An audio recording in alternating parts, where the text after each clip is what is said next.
उशन्नः वै वाजश्रवसः सर्ववेदसं ददौ तस्य ह नचिकेता नाम पुत्र आस तगुं कुमारगुं सन्तं दक्षिणासु नीयमानाशु श्रद्धा विवेश सोमन्यत पीतोदका जघ्रतुणा दुग्धदोहा निरिन्द्रियाः अनन्दानामते लोकास्तान् स गच्छति ताददत स होवाच पितरं तत कस्मै मां दास्यसीति द्वितीयं तृतीयं तगुं होवाच मृत्यवे त्वा ददामीति बहूनामेमि प्रथमो बहूनामेमि मध्यमः किगुं स्विद्यमस्य कर्तव्यं यन्मया आद्य करिष्यति अनुपश्य यथा पूर्वे प्रतिपश्य तथा परे सस्यमिव मर्त्यः पच्यते सस्यमिवाजायते पुनः ओम शांति शांति शांति। कठोपनिषद में एक दिव्य कथा, नचिकेता अपने पिता से प्रश्न करते हैं वाजश्रवा ऋषि से कि जब ये निरिंद्रिया, जहां दुग्ध दोहा, इट मीन्स के जो गाय में दूध नहीं रहा है, इंद्रियों की कुछ काम की नहीं रही है, उनको आप दान में दे रहे हो। उनके पिता यज्ञ समाप्ति में ब्राह्मणों को ऐसे गाय दान दे रहे थे कि जहां दुग्ध रहा ही नहीं था। तब ये नचिकेता का ये प्रश्न था कि तो फिर आप मुझे किसको दान में दे रहे हैं? तब पिता ने कहा मृत्युवे त्वाम ददामी, मैं तुझे मृत्यु को दान करता हूं। और यहां से ही मृत्यु मीमांसा की शुरुआत होती है। और कठोपनिषद में देखिए, हमने जहां तक मंत्रगान किया वहां आया सस्यमिव मर्त्यः पच्यते सस्यमिव जायते पुनः। एक बीज हमने बोना, उसमें से पौधा निकला, उसमें से बहुत सारे बीज आए, वो बीज को फिर बोना, फिर पौधा का निकलना, ऐसी पूरी आत्मा की परंपरा चलती रहती है। तो यही कठोपनिषद के दिव्य मंत्रों के साथ हम आज आगे बढ़ते हैं। सबसे पहले हम यूनिट 1 को खत्म करके यूनिट 2 में आते हैं।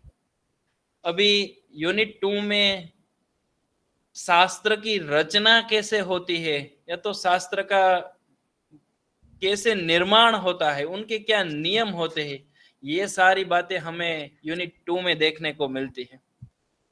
वैसे हमारा टॉपिक है कि ऑर्गेनाइजेशन ऑफ नॉलेज, ज्ञान का कैसे संगठन हुआ। हमारी ये महान विरासत समान जो परंपरा, ज्ञान परंपरा थी, वो कैसे आगे बढ़ी। ये जो ज्ञान परंपरा थी उनका कैसे विस्तार हुआ, इसी के साथ साथ इसको समृद्ध कैसे की गई, इसका माध्यम क्या क्या थे हमारी ज्ञान परंपरा समृद्ध करने के, ये सारी बातें हमें इसमें देखने को मिलती है। पूरे हम शास्त्र की रचना को देखेंगे तो पूरा पता चल जाएगा कि शास्त्र कैसे बनता है। और कैसे हम आज सोचेंगे तो ढेर सारे हमारे एंशिएंट बुक्स अवेलेबल है। सिर्फ वेदों को छोड़ दो, पुराणों को छोड़ दो, तो भी कितने सारे स्मृति ग्रंथ हमारे हमको मिलते हैं, कितने सारे सूत्र ग्रंथ हमें मिलते हैं। आज पूरा लेक्चर हम सूत्र ग्रंथ के बारे में ही पढ़ने वाले हैं, क्योंकि पहला ही शब्द है सूत्र। तो ये कैसे बना और कैसे इनका विस्तार हुआ, वो हम आज से शुरू होने वाली जो द्वितीय यूनिट की सीरीज है उसमें जानने का प्रयास करेंगे। सबसे पहले सूत्र क्या है, या तो सूत्र क्या होता है, वो आप कोई मुझे बता सकते हैं या कह सकते हैं कि what do you mean by सूत्र?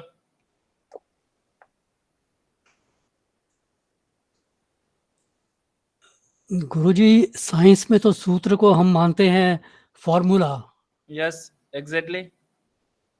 तो अब यहाँ पर ये कैसे होगा ये नहीं पता हमें। यहाँ वही होगा जो आपने वहां बोला है।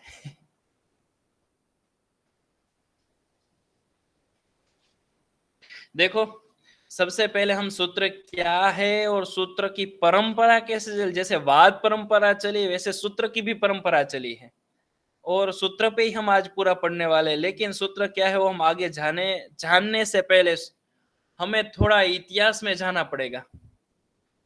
बिना इतिहास हम ये सिर्फ सूत्र पढ़ेंगे तो थोड़ा मेरी दृष्टि से वो अधूरा रह जाएगा, और मैं चाहूंगा कि कोई भी क्लास इतिहास के साथ जुड़े बिना नहीं रहना चाहिए। तो सबसे पहले क्रोनोलॉजिकल पीरियड्स, वेद का जो पीरियड है उनको हम क्रोनोलॉजिकल में सेट करेंगे। तो एज पर मैक्स मूलर, छंद काल यानी कि सबसे पहला काल जहां वेदों की रचना हुई वो होता है before Christ 1200 years ago, before Christ 1200 years. उसके बाद उन्होंने 4 भाग में पूरा जो वैदिक पीरियड है उनको डिवाइड किया। इसके बाद का काल है वो मंत्र काल है, वो है 1000 बिफोर क्राइस्ट। और इसके बाद ब्राह्मण काल आता है 800 ईयर्स बिफोर क्राइस्ट। और उनके लास्ट जो काल रहा, ऐसा कह सकते हैं कि वैदिक काल का अंतिम पीरियड, यानी कि हम बोलते हैं कि वैदिक काल में ये था, तो उनका जो लास्ट जो पीरियड है वो सूत्र काल कहा गया, जो बिफोर क्राइस्ट 600 ईयर्स। तो ये जो 4 काल में जो मैक्स मुलर ने डिवाइड किया वो हमें देखने को मिलता है। उसमें से उन्होंने एक काल का नाम ही सूत्र काल दे दिया। शायद हमें कल्पना भी नहीं होगी कि सूत्र शब्द में इतना कुछ इतिहास छुपा हुआ है। सूत्र कोई साधारण सा शब्द नहीं है, उस सूत्र शब्द में हमारा पूरा इतिहास छुपा हुआ है। इसलिए तो ये मैक्स मूलर ने एक काल का नाम ही सूत्र काल दे दिया। वैसे मैक्स मूलर जर्मन के जो स्कॉलर है उनके बारे में हमने पहले लेक्चर में भी बहुत कुछ डिस्कस की हुई थी। What is the time of Vedas, इसके बारे में बहुत सारे विद्वानों ने अपने अपने मंतव्य रखे हैं। जैसे मैक्स मूलर है वैसे डॉक्टर जैकोबी है, उन्होंने भी अपना मंतव्य रखा है। इसके अलावा बाल गंगाधर तिलक है, उन्होंने भी अपना मंतव्य रखा है। तो बहुत सारे विद्वान हुए जिन्होंने वेद के काल कौन सा रहा होगा उस विषय को लेके बहुत कुछ कहा है। वैसे 1859 में a history of ancient Sanskrit literature, इस बुक मैक्स मूलर द्वारा लिखी गई है, और इस बुक में सबसे पहले वेदों का काल निर्णय करने का प्रयास मैक्स मूलर ने किया।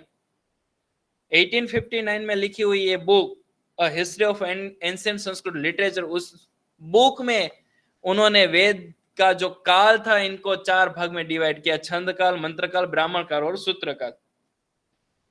अभी कैसे एविडेंस, कहां से उन्होंने एविडेंस लिया और किस आधार पे ये काल डिसाइड किया वो कहना थोड़ा मुश्किल हो जाएगा। और ऐसा भी है कि हर कोई अपने अपने सोच से, अपने अपने एविडेंस से अपनी बात बताई हुई है। मैं आगे लोकमान्य तिलक की भी बात करने वाला हूं। किसी ने वेदों में से ज्योतिष का आधार लेके वेद काल का निर्णय किया, किसी ने वसंत संपात का आधार लेके, किसी ने कृत्तिका नक्षत्र का आधार लेके निर्णय किया। ऐसे ऐसे अलग अलग एविडेंस से अपनी सोच से नया नया वैदिक काल का निर्णय किया है इन सारे स्कॉलर्स ने। सबसे उन्होंने बोला कि सबसे प्राचीन काल है छंद काल, उनमें उस काल में ऋग्वेद की रचना हुई जो before Christ 1200 years ago, 1200 years. उन्होंने यानी कि मैक्स मूलर ने जो ये 4 भाग का डिवाइड किया वो पूरा का पूरा एज पर बुद्धिज्म, बौद्ध के धर्म ग्रंथ को आधार बना के उन्होंने ये पूरा वैदिक काल का निर्णय किया। यानी कि बौद्ध धर्म को आधार बना के वेद काल का निर्णय करने वाले एकमात्र थे वो मैक्स मूलर थे। लेकिन आपको शायद पता होगा नहीं होगा, जस्ट 2 साल या 3 साल पहले मैंने ये वैदिक काल में जब पढ़ रहा था, मैं नेट की प्रिपरेशन कर रहा था शायद 2019 में, तब मैंने भी यही याद किया था, छंद काल, मंत्र काल, ब्राह्मण काल और सूत्र काल एज पर मैक्स मूलर। और आज हमारी, आप सोचिए कि हमारी मायूसी देखिए या तो हमारी, हम कितने पीछे है कि वही मैक्स मुलर ने 1859 के बाद 1819 में दूसरी बुक लिखी जिसका नाम है फिजिकल रिलीजन, यानी कि भौतिक धर्म। उस बुक में स्वयं अपनी बात का खंडन करते हुए कहा कि मैंने जो वेद के काल का निर्णय किया है वो काल्पनिक है और मेरी सोच से एक इमेजिनेशन किया हुआ है। मैं जो एविडेंस के साथ करना चाहिए था वो मैंने नहीं किया है। ये कौन कहते हैं? मैक्स मुलर अपनी बुक में, फिजिकल रिलीजन भौतिक धर्म की बुक में कहते हैं कि मैंने जो किया वो मेरा एक इमेजिनेशन था और एक मेरी धारणा थी ये हो सकता है, लेकिन उनके कोई एविडेंस मुझे प्राप्त नहीं हुए।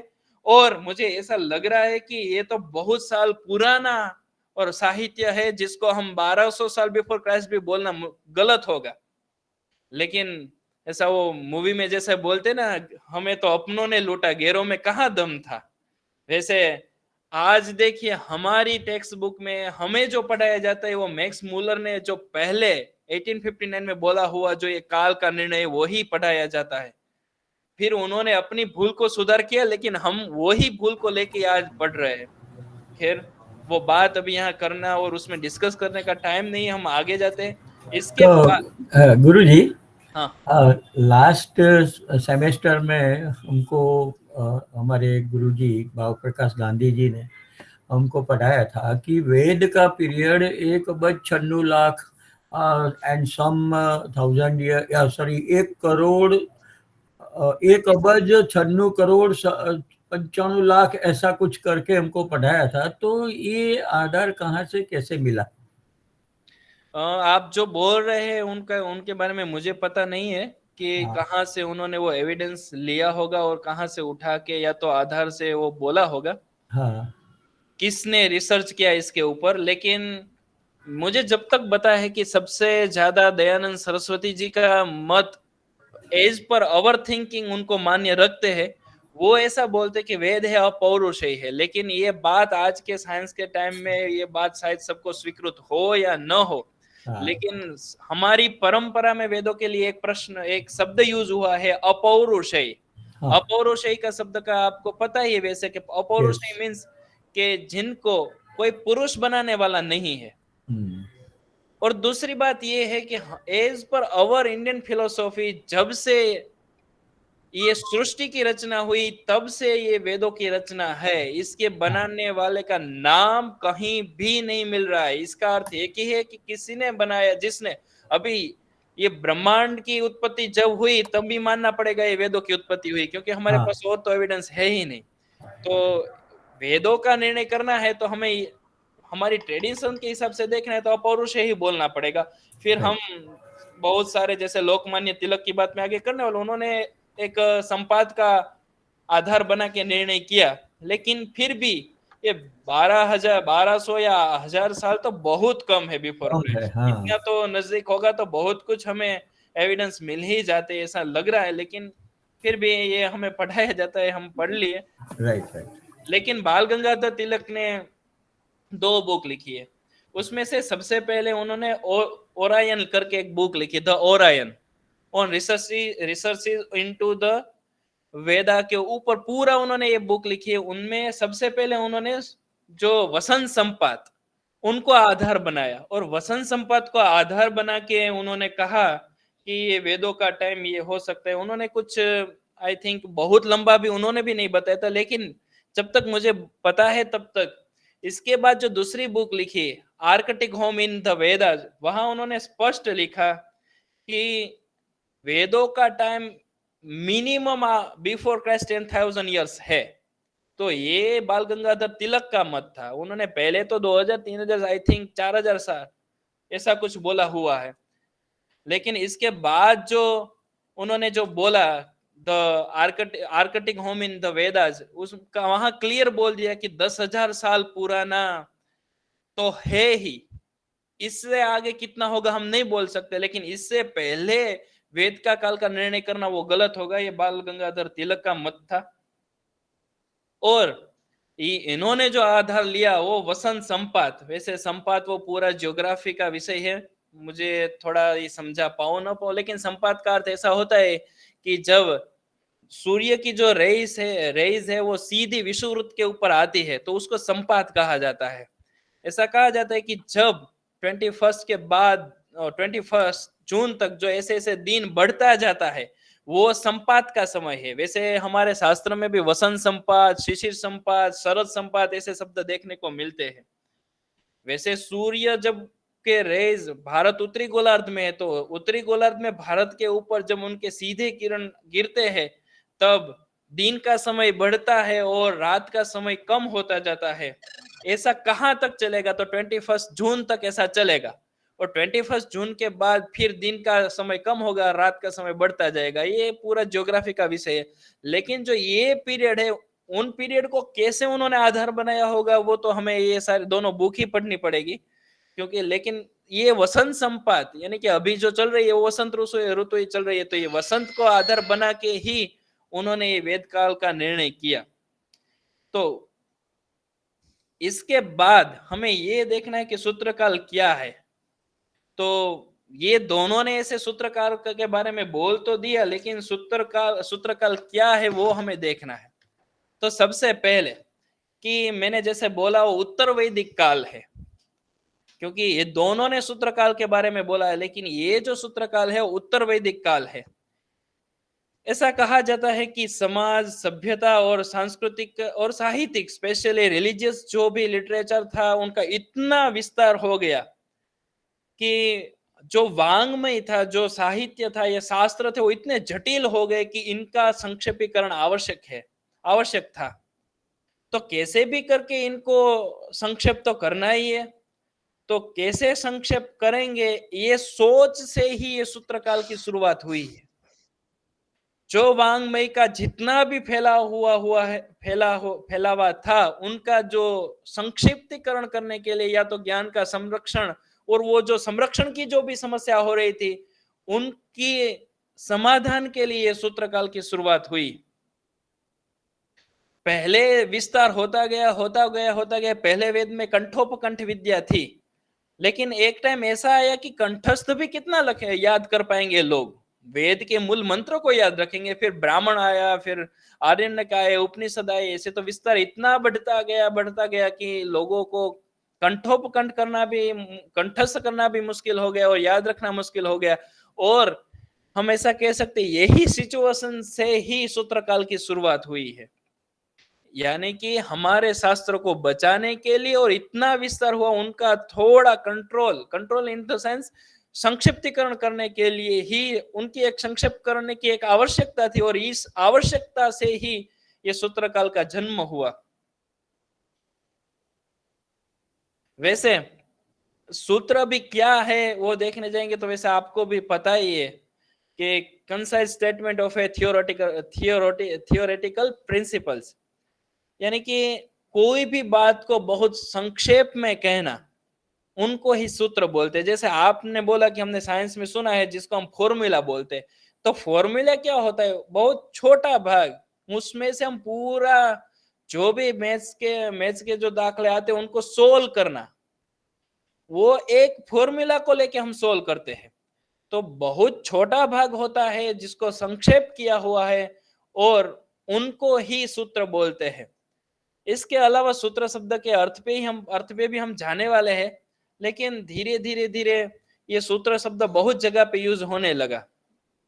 उसमें से एक, जैसे हम जिसको हम बोलते हैं कि कहावत, ये भी सूत्र शब्द से फेमस हो गई। फॉर एग्जाम्पल एक ही कहावत है कि Rome was not built in a day.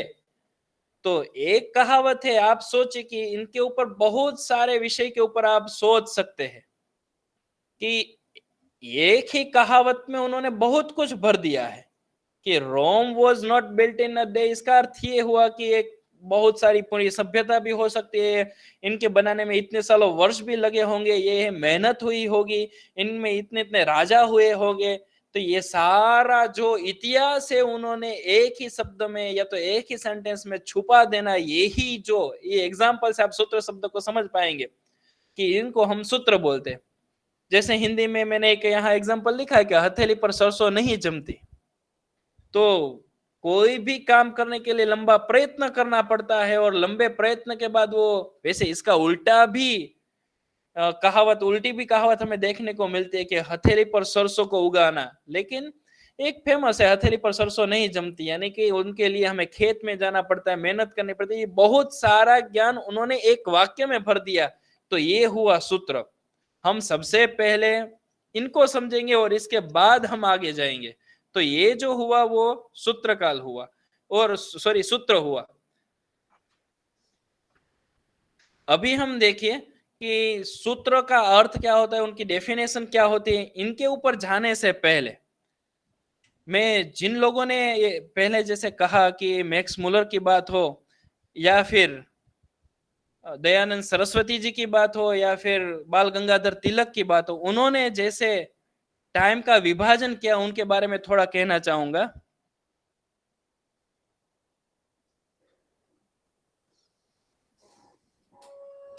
देखिए, सबसे पहले हम मैक्स मुलर की बात करेंगे तो मैक्स मुलर ने 4 भाग में, सबसे पहला छंद काल, मंत्र काल, ब्राह्मण काल और सूत्र काल, ऐसे 4 भाग में उन्होंने डिवाइड किया।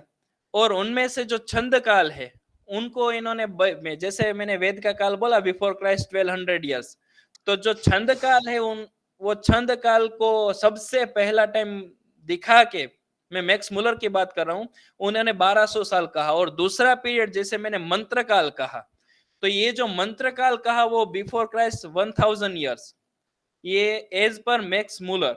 उनके बाद उन्होंने तीसरा जो टाइम दिखाया वो है ब्राह्मण काल। ब्राह्मण काल को उन्होंने 800 इयर्स बिफोर क्राइस्ट बोला। और लास्ट में जो काल आया वो सूत्र काल, जो 600 इयर्स बिफोर क्राइस्ट उन्होंने कहा। तो ये 4 भाग में मैक्स मुलर ने डिवाइड किया। इसके अलावा जैसे मैंने बोला बाल गंगाधर तिलक के बारे में, बाल गंगाधर तिलक ने नाम थोड़ा चेंज किया उन्होंने। हाँ, जैसे मैं बोल रहा था, मैं 4000 6000 साल, वैसे 4000 से 6000 बिफोर क्राइस्ट का जो टाइम था वो टाइम उन्होंने अदिति काल कहा। इसके बाद का जो टाइम है ये याद नहीं रखना, सिर्फ जानने के लिए बोल रहा हूं, हमें तो सिर्फ सूत्र काल के ऊपर ही ध्यान देना है। इसके बाद जो मृगशिरा काल आया उन्होंने 4 भाग किया एज पर बाल गंगाधर तिलक। वहां बिफोर क्राइस्ट 2500 ईयर्स से 4000 ईयर्स बिफोर क्राइस्ट की बात है। इसके बाद जो कृतिका टाइम आया, कृतिका काल जिसको कहा जाता है, वहां 1400 ईयर्स से 2500 बिफोर क्राइस्ट। और लास्ट वाला जो काल है जिसको अंतिम काल या सूत्र काल बाल गंगाधर ने बोला, वो काल है 500 ईयर्स से 1400 ईयर्स बिफोर क्राइस्ट। और बाल गंगाधर तिलक ने ये पूरा डिस्क्राइब किया बुक में। इसके बाद मैंने जैसे कहा कि ओरायन में ये पूरा, मैं वहां से मैंने ये डिटेल निकाली हुई है, तो ओरायन में ये ऐसे वसंत संपात को आधार बना के टाइम डिसाइड करके उन्होंने लिखा। लेकिन उन्होंने अपनी बुक दूसरी, जैसे मैंने कहा आर्किटेक्ट होम इन वेदास लिखा, वहां उन्होंने स्पष्ट लिख दिया है कि मैंने 6000 साल तक बिफोर क्राइस्ट बोला, लेकिन एटलीस्ट 10,000 ईयर्स अगो तो वेदों थे ही। और ये जो मृगशिरा काल है उसमें फिर मंत्र काल कहा गया और ब्राह्मण काल, ऐसे 4 भाग में, एक दो नहीं बहुत सारे विद्वानों ने ये पूरा हमें देखने को मिलता है। तो ये सूत्र काल इनका नाम क्यों दिया गया ये अभी हमें देखना है। लेकिन इनसे ये देखने से पहले व्हाट इज सूत्रम, तो हम हमारे शास्त्रों में देखने से पहले मैंने ऐसा सोचा कि उस टाइम की जो भी डिक्शनरी थी, जैसे मोनियर विलियम्स की संस्कृत इंग्लिश डिक्शनरी है, तो उसमें मैंने देखा कि क्या वो कहते हैं सूत्र शब्द के बारे में। अभी यहाँ आपको स्पष्ट हो जाएगा सूत्र शब्द का अर्थ क्या है। देखिए, सूत्र, ये सूत्र शब्द वैसे नाउन का है, from the root of Shiva. अभी ये मैंने संस्कृत में ढूंढने का प्रयास किया, मुझे नहीं मिला कि उन्होंने शिव धातु से, लेकिन मुझे जब तक पता चला सूत्र धातु से ही, सूत्र ही धातु है और वहां से ही अच प्रत्यय होकर सूत्र शब्द बना है। लेकिन ये संस्कृत इंग्लिश डिक्शनरी विलियम्स की है, वहां मैंने ये पाया कि शिव धातु से सूत्र शब्द बना। शिव, टू शिव और ब्लाइंड टुगेदर, इट मींस के जोड़ना, अ थ्रेड और कॉर्ड। हम जैसे धागा जिसको बोलते हैं वो धागे को ही सूत्र कहा जाता है। अभी आप देखिए, आपके दिमाग में वो सूत्र आ जाएगा कि हाँ, सूत्र मीन्स धागा। देखो आगे भी लिखा है, वन फॉर स्ट्रिंगिंग बीड्स। हम माला जैसे बनाते तो माला के मणके जैसे होते, उनको जोड़ता है, बीच में एक तार होता है या धागा होता है, जिसको हम बोलते हैं सूत्र। अ शॉर्ट सेंटेंस और एफोरिज्म। तो एफोरिज्म मीन्स कहावत, जैसे मैंने उदाहरण भी दिया, a collection of such sentences forming a manual और compendium, as in the sutras of Hindu law or philosophy or the Yoga Sutras of Patanjali, a rule of precept in general। तो ये पूरा संकलन करना, या तो सार गर्भित बात बोलना, या तो जैसे हम धागा बोलते हैं, वैसे एज पर मेरी दृष्टि में ऐसा ही है कि सूत्र का अर्थ सिंपल ही लेना है, धागा। अभी धागा शब्द से ही पूरा व्याख्यान होगा। धागा जैसे दो कपड़े को जोड़ता है, दो वस्तु को जोड़ता है, और या तो कपड़ा बनाता है, वैसे ही बहुत सारी सोच को एक जगह पे ला देना, बहुत सारे विषय को एक जगह पे जोड़ देना, वो काम कौन करेगा? तो सूत्र करेगा। जैसे मैथ्स के सम्स को सॉल्यूशन करने के लिए फॉर्मूला है, तो फॉर्मूला सूत्र ही है, तो वो एक फॉर्मूला बहुत सारे सम्स को सोल्व करेगी। हम संस्कृत में देखने, टाइम कितना रहेगा मुझे पता नहीं, लेकिन हम संस्कृत में भी देखेंगे कैसे कैसे एक सूत्र से कैसे कैसे उनका व्याख्यान होता है। सेम वैसे ही यहाँ जैसे कहा गया है कि एक माला में दोहरा धागा होता है, सबको जोड़ता है, वैसे ही सूत्र सबको एक साथ जोड़ता है। वो कहावत हो या फिर ये सूत्र का फॉर्म हो, और इसलिए एक सूत्र शब्द, जैसे आपको पता होगा कि शादी में मंगलसूत्र शब्द फेमस हुआ। तो आजकल हम सोने का धागा से मंगलसूत्र बना दे, वो बात अलग है, लेकिन वो भी मंगलसूत्र शब्द में देखो सूत्र शब्द है। तो सूत्र शब्द का अर्थ यही हुआ कि जो सबको जोड़ के साथ में रखता है, वो सूत्र होता है। इसके बाद दूसरे ऐसे ही वेस्टर्न फिलोसोफर या तो वेस्टर्न जो भी थे स्कॉलर, उनमें देखा तो आप तेज प्रैक्टिकल संस्कृत इंग्लिश डिक्शनरी में मैं ये सूत्र शब्द ढूंढने गया। आज पूरा लेक्चर सूत्र पे ही हमें जाना है। तो सूत्र में मुझे ऐसा देखने को मिला, थ्रेड, स्ट्रिंग और रूल, प्रिसेप्ट, वो ही आप देखिए वहां जैसे आगे बोला था विलियम्स ने, वैसे ही सारी बातें आपते ने भी कही। अभी the definition highlights the various senses of the term sutra, includes its meanings as a thread और स्ट्रिंग। वही बात आ रही है, धागा हो या कोई तार हो जो सबको जोड़ता है, वही बात यहाँ लिखा भी है। देखो, principle in philosophy and grammatical rule और परस्क्राइब। तो ये जो सारी बातें बोल रहे हैं, तो इसका अर्थ यही होगा कि कोई भी बड़े विषय को एक छोटे संदर्भ में बोल देना ही सूत्र होता है। ओके, फिर ये तो बात जो वेस्टर्न फिलोसोफर हुए उनकी बात हुई, लेकिन हम संस्कृत में देखने जाएंगे तो सूत्र वही रूट फॉर्म है, वहां अज प्रत्यय हुआ है, वो कर्ता के अर्थ में हुआ है, यानी कि जो जोड़ता है वो सूत्र कहा जाता है। वहां उन्होंने 3 अर्थ बताए हुए हैं। एज पर पाणिनि ग्रामर हम कहने जाएंगे तो सूत्र शब्द का अर्थ 3 है। सूत्र शब्द के 3 अर्थ है। एक अर्थ है वस्त्र साधने तंतु, यानी कि कोई भी वस्त्र को बनाने के लिए जो तंतु होते हैं उनको सूत्र कहेंगे। इट मींस धागा। क्लियर है। दूसरी हम बोलेंगे कि व्यवस्थायाम। तो व्यवस्था में भी कि हम कभी कभी ऐसे ये शब्द का प्रयोग ज्यादा नहीं होता है कि इसके हम एक शब्द फेमस हुआ सूत्रधार, वैसे वो नाटक से फेमस हुआ, लेकिन आज कहेंगे कि पूरा प्रोग्राम हुआ तो इनका जो सूत्रधार थे वो ये थे। तो सूत्रधार यानी व्यवस्था करने वाले, या तो उनके आयोजन के पीछे का जो बैकबोन था वो थे, ऐसा बोलना है तो हम बोल सकते इनके सूत्रधार। और ये सूत्रधार कहाँ से आया? तो तीसरा मीनिंग मैंने यहाँ लिखा हुआ है कि नाटकोपकरणे प्रस्तावे, कि नाटकोपकरण यानी कि नाटक की प्रस्तावना से लेके जो पूरे नाटक को जोड़ेगा वो सूत्रधार कहा जाएगा। जैसे नाटक की शुरुआत होगी तो वहां सूत्रधार आएगा, फिर एक एक स्टोरी को आगे बढ़ाने का, एक एक चित्र के बाद दूसरे चित्र के साथ जोड़ने का जो काम करेगा वो सूत्रधार कहा जाएगा। तो सूत्र शब्द पे ही हम इतना सोच रहे हैं, तो वस्त्र को बनाने में, साधने में जो तंतु है यानी धागा, वो भी सूत्र है।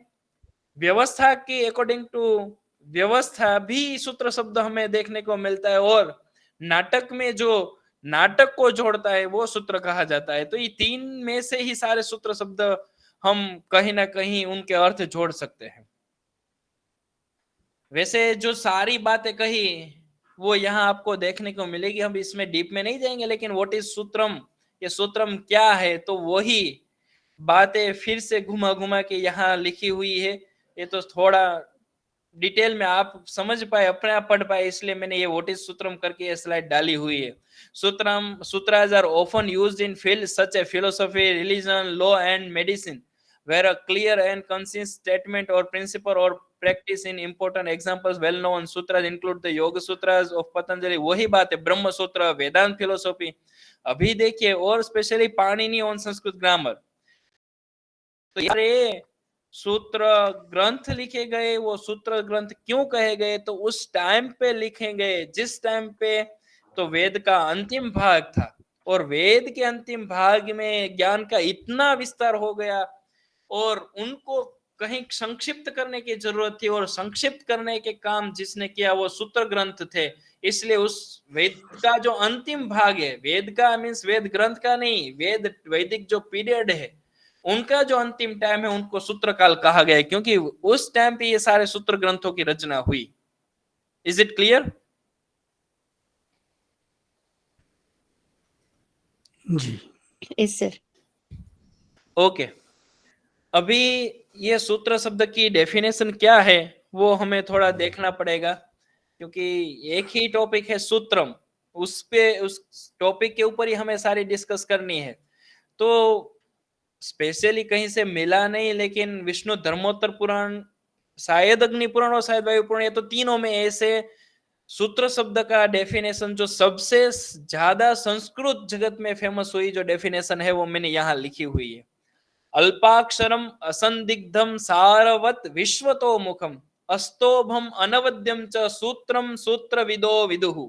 ये सूत्रविदो शब्द दोनों साथ में जुड़े हुए हैं, यहाँ अलग दिख रहे, लेकिन सूत्रविद यानी कि जो सूत्र जानने वाला है वो सूत्र किसको जानेगा, तो जो अल्पाक्षरम है, देखो पाणिनीय के सूत्र हो, माहेश्वर सूत्र हो या फिर ब्रह्म सूत्र हो, सारे सूत्र को लेके यही बात हमें देखने को मिलती है, अल्पाक्षरम असिंदिग्धम सारवत विश्वतोमुखम। और दूसरे ऐसा भी कह सकते हैं कि ब्रह्म सूत्र शायद जहां तक मेरी दृष्टि है तो सबसे पहला सूत्र ग्रंथ होगा तो ब्रह्म सूत्र होगा। उस ब्रह्म सूत्र को लिखने वाले भी स्वयं वेद व्यास जी थे, और सूत्र का लक्षण सबसे पहले दुनिया को दिखाने वाले या बोलने वाले भी वेद व्यास जी थे। आप ये तीन में से कोई भी पुराण ले लो, वहां ये जो सूत्र शब्द की व्याख्या मिलती है या तो डेफिनेशन मिलती है, वो कहां से, वो लिखने वाले कौन है, स्वयं वेद व्यास जी है। इट मीन सूत्र शब्द को सबसे ज्यादा किसने समझा, तो वेद व्यास जी ने समझा। उन्होंने इस सूत्र शब्द की व्याख्या की और खुद ने ब्रह्म सूत्र ग्रंथ लिखा, वेदों का विभाजन किया, फिर पुराणों की रचना की, वो महाभारत की रचना की। लेकिन एज पर वेदांत फिलोसॉफी देखने जाएंगे तो सबसे बड़ा ग्रंथ लिखा वो है ब्रह्म सूत्र उन्होंने। और यही ब्रह्म सूत्र को आगे हम उपनिषद जब पढ़ेंगे, सॉरी भाष्य जब पढ़ेंगे, तो ये ब्रह्म सूत्र की बात फिर से वहां करनी पड़ेगी, क्योंकि वो भाष्य और संप्रदाय की बात आएगी तब ये करेंगे। लेकिन अभी तो सबसे पहला सूत्र लिखने वाले या तो सूत्र की व्याख्या करने वाले स्वयं वेद व्यास जी थे। ओके, अभी हम वर्ड टू वर्ड देखने जाएंगे तो ये क्या है, तो अल्पाक्षरम, वैसे दो शब्द से ही आपको अल्प अक्षर, जहां बहुत कम अक्षर हो उनको हम क्या बोलेंगे, सूत्र बोलेंगे।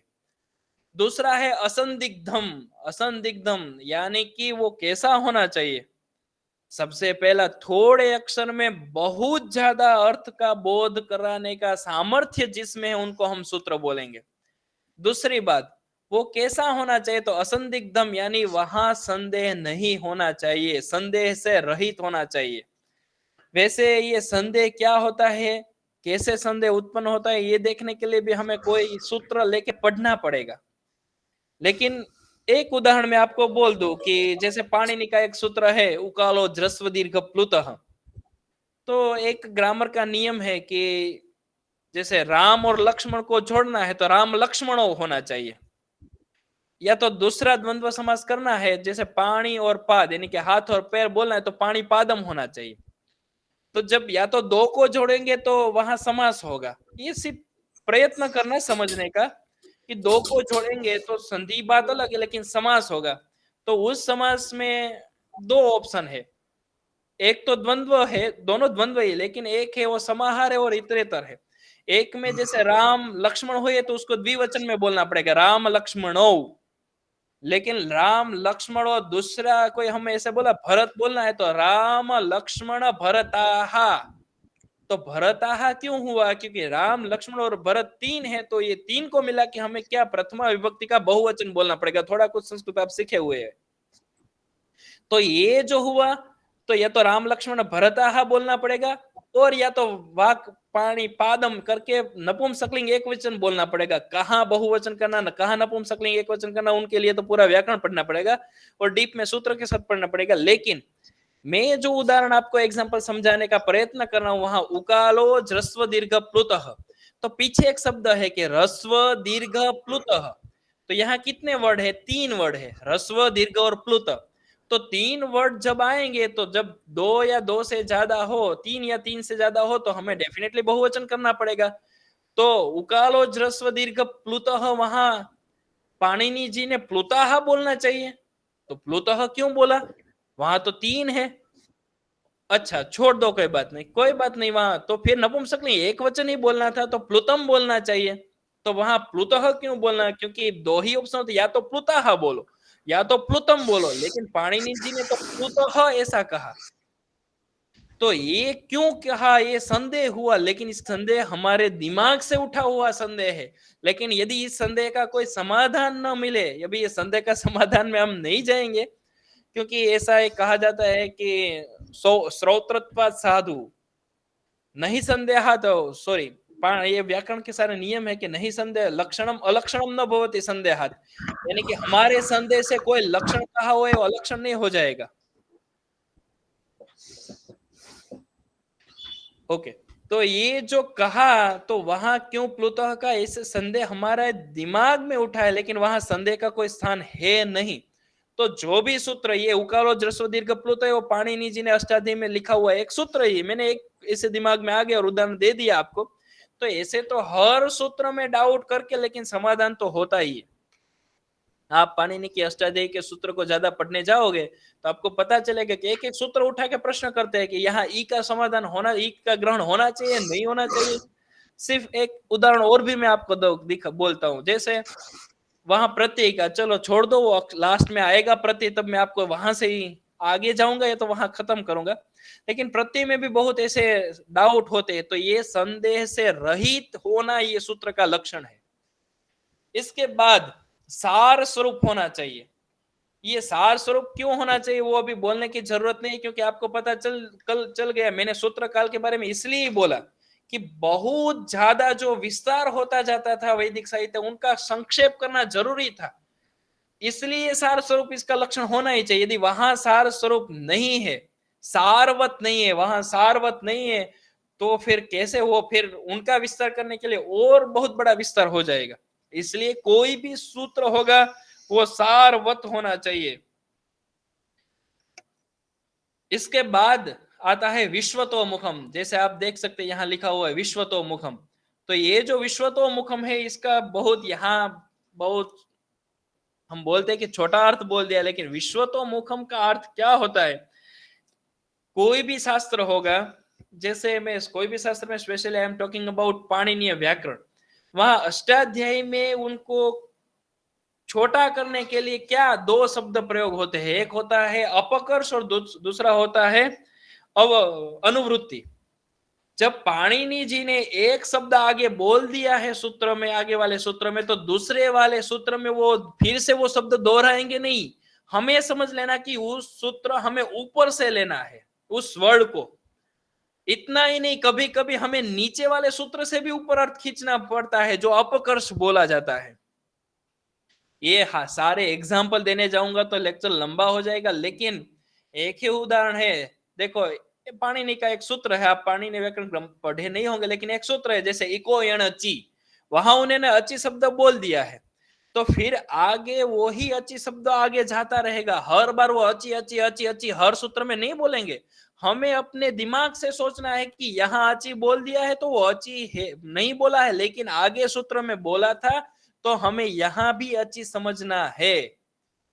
फिर हम ऐसा सोचेंगे कि तो इसका अर्थ ये हुआ ना कि पहले सूत्र में जो है उन सारे शब्द 4000 सूत्र में जो लास्ट वाला जो 4000 वाला जो सूत्र है वहां तक जाएंगे। नहीं, ऐसा भी नहीं, उनके बहुत सारे नियम है, ये थोड़ा ट्रैक चेंज हो जाएगा। लेकिन कहां तक हमें उसकी अनुवृत्ति करनी है, कहां से अपकर्ष करने हैं, वो सारे भी नियम होते हैं। उनके लिए स्पेशल अधिकार सूत्र होते हैं। ये सूत्र का यहां तक अधिकार रहेगा, इसके बाद ये सूत्र का कोई भी वर्ड आप आगे फॉरवर्ड नहीं कर पाओगे। तो विश्वतोमुखम ये शब्द में समझाने के लिए सारी बात को, ये दिखता है छोटा, लेकिन इनके पीछे बहुत बड़ा विश्व होता है। ये ऊपर से एक शब्द खींचेगा, नीचे से खींचेगा और अपना पूरा अर्थ बताएगा। ऐसे सूत्र होते हैं। ये है विश्वतोमुखम। इसके बाद होता है अस्तोभम, यानी कि कोई भी अपराध से रहित होना चाहिए। इसमें ऐसे बहुत अपराध शब्द के अर्थ होते हैं, शब्द के दोष होते हैं, अर्थ के दोष होते हैं। ये सारी बातें संस्कृत में हमें वैसे स्पेशली लिटरेचर की बात करेंगे तो शब्द के दोष, अर्थ के दोष, ये सारी बातें हमें देखने को मिलती है। तो अस्तोभम का अर्थ होता है कि अपराध से रहित होना चाहिए, वहां कोई भी दोष नहीं होना चाहिए। और इतना ही नहीं, अस्तोभम का दूसरा अर्थ होता है अपने पूरे विस्तार में वो फैला हुआ होना चाहिए। जैसे मैंने कहा कि अची शब्द बोल दिया एको एणची में, तो फिर वो अची शब्द बहुत लंबा, जहां तक उनका विस्तार है, जहां तक अधिकार है, वहां तक फैला हुआ होना चाहिए। तो ये जो अस्तोभम शब्द का अर्थ है कि दोष से रहित होना और अपने क्षेत्र में फैला होना। इसके बाद लास्ट वर्ड है अनवद्यम च। इसका अनिंदनीयत्वम, अनवद्यत्वम, इनका कोई निंदा न कर पाए ऐसा सूत्र होना चाहिए। हाँ, आजकल की कहावत को बहुत निंदा करते हैं, वो बात नहीं। मैं आई एम टॉकिंग अबाउट वैदिक फिलोसॉफी। जो वैदिक फिलोसॉफी है वहां जो सूत्र की रचना है उनके बारे में बोल रहे हैं। आज तो कोई भी सूत्र बनाएगा और उसके ऊपर डिबेट करेगा, सही गलत की बात होगी, वो छोड़ दो। ये जो अनवद्यम की बात होती है वो वही बात जो आगे कई अपराध से राहित्यम होना, और ये भी दूसरी वही बात बोला अनवद्यम, यानी कि सर्व दोष से रहित होना, वही अनवद्यम है। और कोई भी निंदा न कर पाए ऐसा सूत्र होना चाहिए। हाँ, दूसरी बात, सूत्र शब्द से एक थोड़ा आज की दृष्टि में आपको पता होगा कि जैसे सूत्र शब्द से एक ऐसा भी है कि कोई भी बड़ी वस्तु को याद करने के लिए हम छोटा सूत्र बना देते हैं। जैसे गुजराती में हमें देखने को मिलता है, गुजराती का ये उदाहरण दे रहा हूं कि 7 जो मेघधनुष्य होते हैं उनको, उनमें 7 रंग होते हैं। तो वो 7 कलर को याद रखने के लिए हम छोटे थे तब एक सूत्र सिखाते हैं, जाने वाली पिनारा। तो ये जाने वाली पिनारा कुछ नहीं है, तो इसमें एक एक लेटर में एक एक कलर का नाम है। तो जैसे बड़ी बात को कैसे छोटी जाने वाली पिनारा बोल दिया, तो हमारे दिमाग में फ्रॉम चाइल्डहुड से शुरू करके आज तक पता है। कोई भी रात को उठा के पूछेगा भाई मेघधनुष्य में कौन से 7 रंग होते हैं, 7 कलर होते हैं, तो हम गुजराती सीधा बोल देंगे जाने वाली पिनारा। यहाँ जामली होगा, नीला होगा, वादળી होगा यानी पीला होगा, नारंगी कलर का होगा, ये सारे 7 रंग सीधा हमारे दिमाग में आएगा। वो किसने लाया, तो उस सूत्र ने लाया। तो ये घुमा घुमा घुमा के वही बात आ रही है। और इसके बाद भी हम बहुत डेफिनेशन देखने वाले हैं कि जो बात लंबी फैली हुई उनको छोटी करके जो बोलने की प्रक्रिया, उनको ही सूत्र कहते हैं।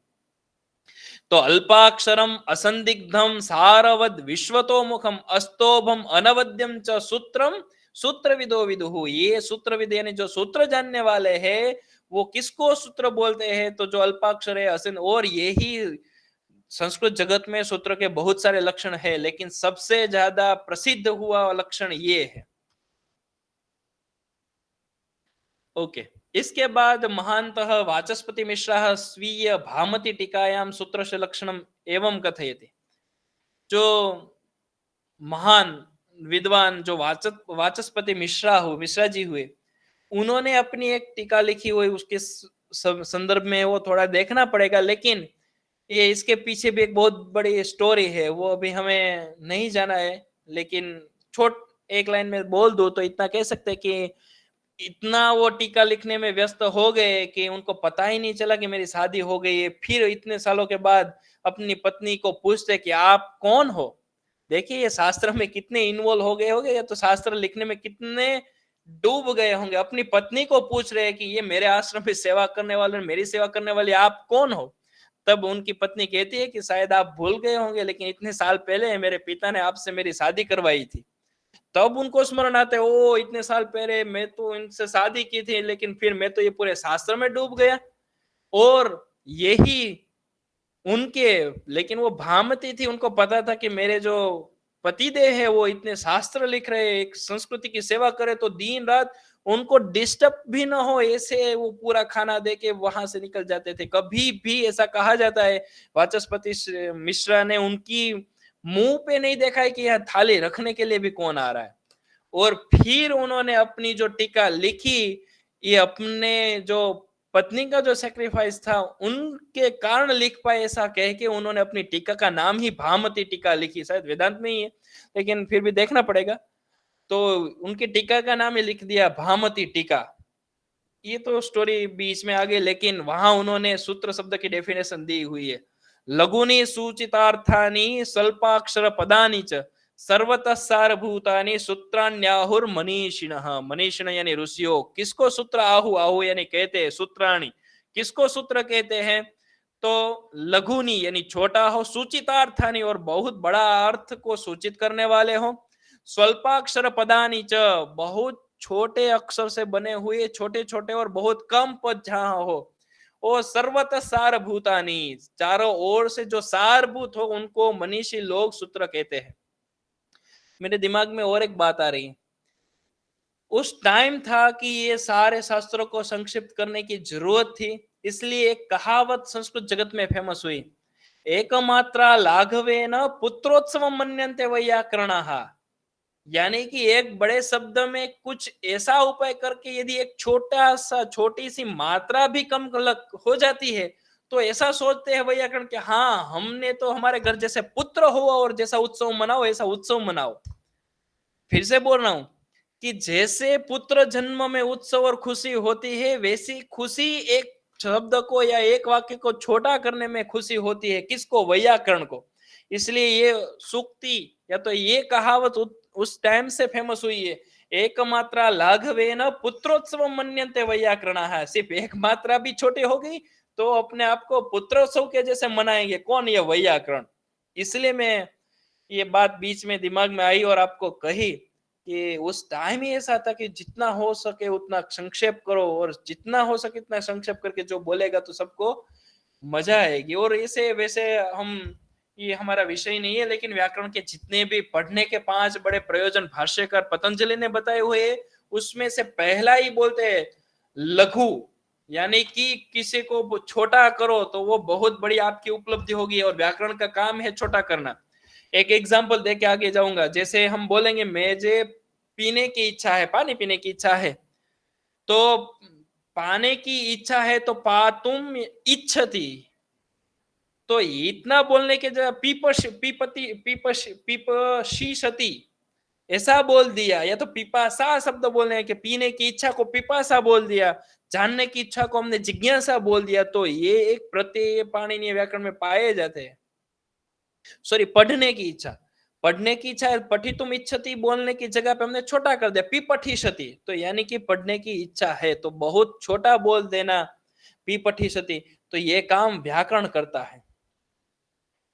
तो ऐसे ऐसे छोटा करने से पुत्रोत्सव के जैसे आनंद मनाने वाले वैयाकरणों थे। वैयाकरण यानी व्याकरण को पढ़ने वाला या पढ़ाने वाले, दोनों को वैयाकरण कहा जाता है। ओके, इसके बाद कात्यायन। देखो कात्यायन की बात हम बहुत लंबी करने वाले हैं, लेकिन आज नहीं, क्योंकि सूत्र के बाद दूसरा स्थान भाष्य का है और उसके बाद तीसरा स्थान हमारे कोर्स में दिया हुआ है, वो है वार्तिक। और वार्तिक की बात आएगी और हम कात्यायन को छोड़ देंगे तो ये शक्य ही नहीं है, पॉसिबल ही नहीं है, तब करेंगे। लेकिन वाक्यकार का जो कात्यायन जिसका दूसरा नाम वररुचि है, तो उन्होंने जो संग्रह लिखा वहां उन्होंने लिखा अल्पाक्षरम असंदिग्धम सारवत गूढ़ निर्णयम, थोड़ा चेंज किया। अल्पाक्षरम पता है, असंदिग्धम पता है, सारवत भी पता है, लेकिन गूढ़ निर्णयम, जहां गूढ़ निर्णय करने का सामर्थ्य जहां छुपा हुआ है, उनको हम क्या बोलेंगे? सूत्र बोलेंगे। निर्दोषम, देखो वही आ रहा है, निर्दोषम, दोष रहित होना चाहिए, हेतु मत, उनका कुछ हेतु होना चाहिए, प्रयोजन होना चाहिए। तथ्यम, ऐसा जो तथ्य है, जो विधान है, उसको हम सूत्रम इत्युच्यते बुधेहि, उनको हम सूत्र बोलेंगे। यही सूत्र के लक्षण हम महाभारत में देखने को जाएंगे तो शांति पर्व में हमें देखने को मिलता है। सूत्रम ही मूलम शास्त्राणम व्याख्यानम च सदैव ही।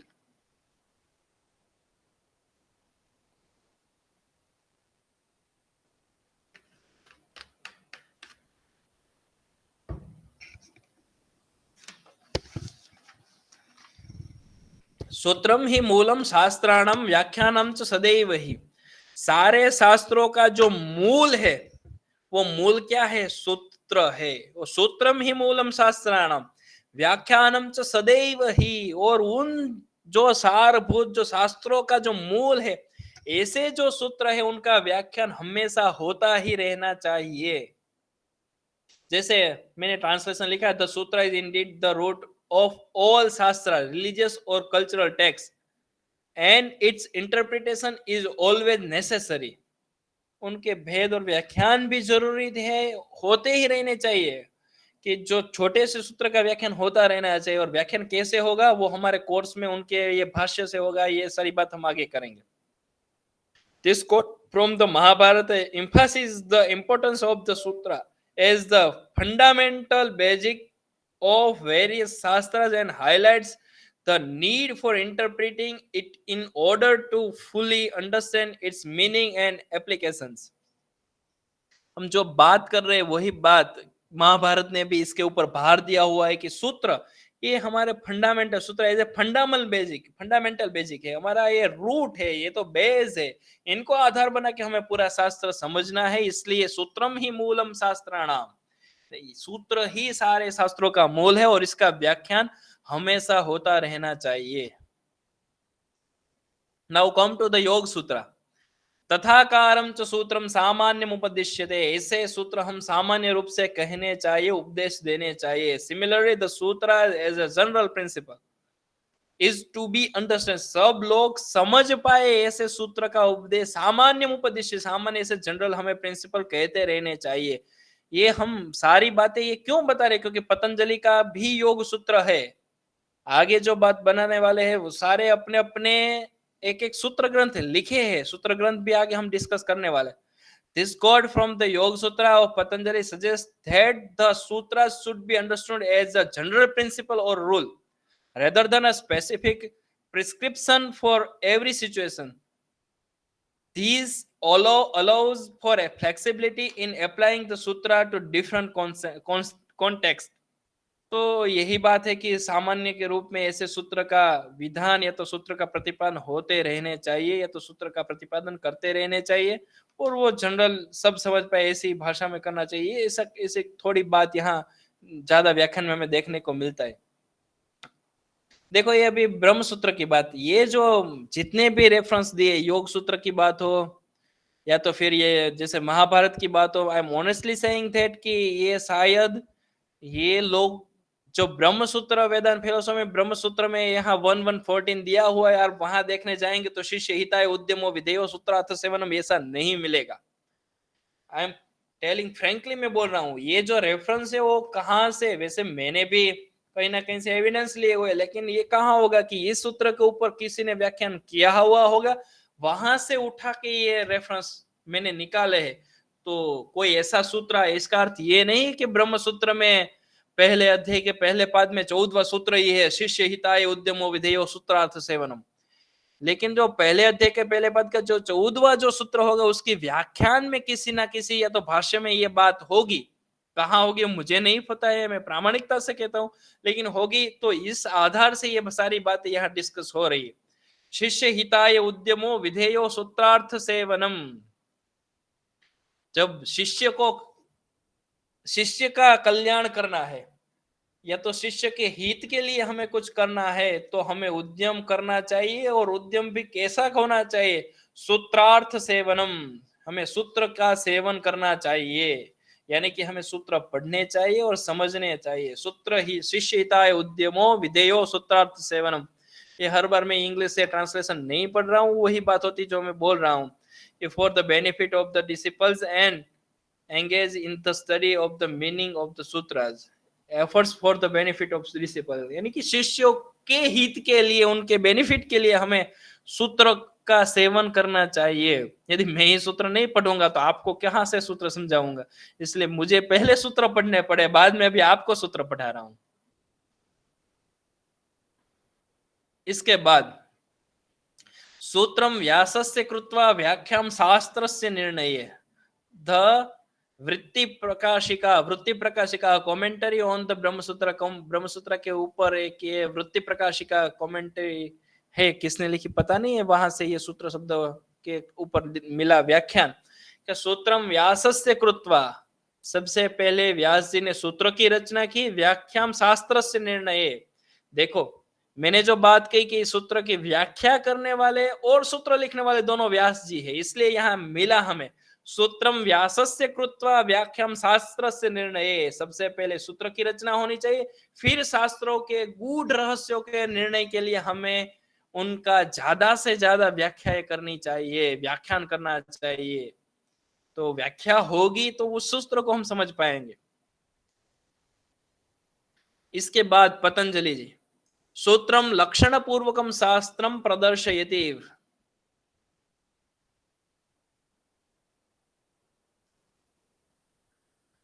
देखो फिर से ये वृत्ति रत्नाकर, मैंने वृत्ति देखा तो सोचा ये भी वृत्ति प्रकाशिका, कहीं मेरी मिस्टेक तो नहीं हुई, लेकिन यहाँ दूसरा नाम है वृत्ति रत्नाकर। एक कमेंट्री है जो योग सूत्र के ऊपर लिखी हुई है, तो वहां भी स्पष्ट लिखा है कि सूत्रम लक्षण पूर्वकम शास्त्रम प्रदर्शयति। कोई भी लक्षण पूर्वक शास्त्र को प्रदर्शित कौन करेगा? सूत्र करेगा। सूत्र 2 वर्ड 4 वर्ड या 6 वर्ड में इतना कुछ शास्त्र के गूढ़ रहस्य का वो प्रदर्शित करेगा। ये सारी डेफिनेशन अलग अलग शास्त्रों से मैंने ली हुई है। देखो आपके कोर्स में सूत्र इतना ही लिखा हुआ है, इसका अर्थ ये नहीं कि हम ब्रह्म सूत्र पढ़ने लग जाए या तो पाणिनि के सूत्र पढ़ने लग जाए या तो फिर कोई दूसरे ग्रंथ के हम सुलभ सूत्र या श्रौत सूत्र पढ़ने लग जाए, ये नहीं है। हमें सिर्फ सूत्र के बारे में क्या कहा गया है यही समझना है, कोई सूत्र ग्रंथ हमें नहीं पढ़ना है। इसलिए हमने सबसे पहले सूत्र, क्योंकि एक पूरा जो वैदिक पीरियड चला उसका अंतिम भाग सूत्र काल था, इसलिए उसकी बात कही। बाद में ये सूत्र का लक्षण की हम डेफिनेशन, अलग अलग शास्त्र में हमें सूत्र की क्या डेफिनेशन देखने को मिलती है वो हमें यहाँ हम डिस्कस कर रहे हैं। अभी न्याय सूत्र ऑफ गौतम 113, मैं फिर से कह रहा हूँ 113 ये न्याय का सूत्र नहीं है, सूत्रम सारभूतम शास्त्रम वक्ति, लेकिन कहीं ना कहीं उसकी कमेंट्री में या तो कहीं भाष्य में ये बात होगी, इसलिए ये रेफरेंस यहाँ ऐसा मिल रहा है। सूत्रम सारभूतम शास्त्रम वक्ति, यानी कि शास्त्र का जो सारभूत तत्व है वो बोलने वाला कौन होगा? तो वो सूत्र होगा। फिर से योग सूत्र ऑफ पतंजलि, इसमें भी ऐसा सूत्रम योगार्थ संग्रह, यानी कि सूत्र क्या है यहाँ स्पेशली हम we are discussing about Patanjali के योग सूत्र की ही बात हो सकती है। योगार्थ संग्रह यानी कि जो 8 योग के अंग है उनका जो संग्रह की बात जो करेगा उनको सूत्र कहा जाएगा। आपको पता है कौन से 8 अंग, योग के कौन से 8 अंग है?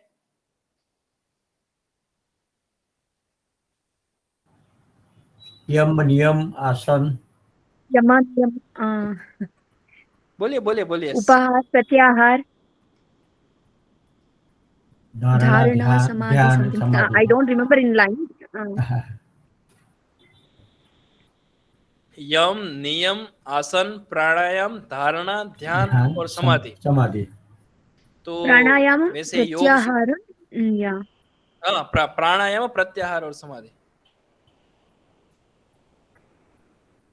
तो ये जो 8 अष्टांग योग, इसलिए उनको अष्टांग योग कहा गया है। तो ये 8 अंग है। फिर इसमें शौच संतोष तपस्वाध्याय ये सारी बातें आएगी, फिर यम नियम की बात आएगी, अहिंसा ब्रह्मचर्य आदि की नियम आएगा, फिर आसन। तो वैसे योग की दृष्टि में हम सोचने जाएंगे तो आज के जगत में जो सबसे ज्यादा फेमस हुआ है वो आसन ही है।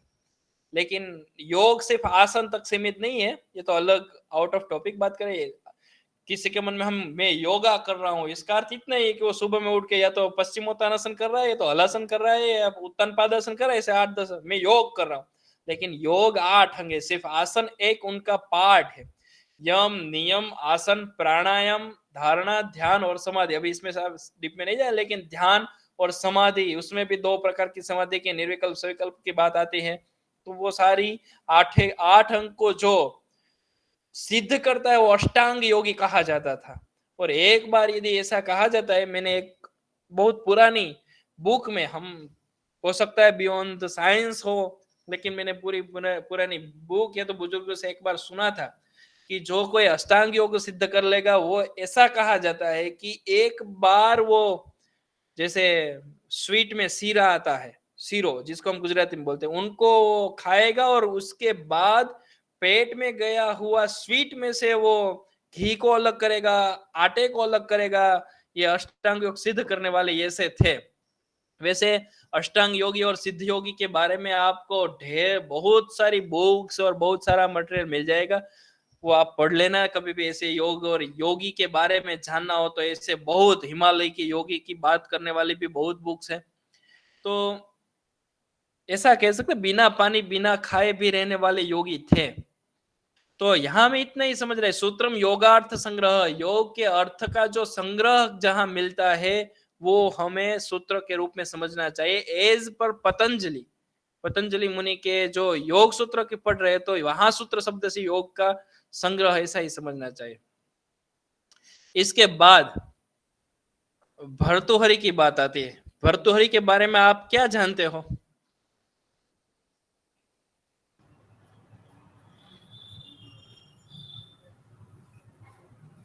नीति शतक श्रृंगार शतक और तीसरा नीति शतक श्रृंगार शतक અને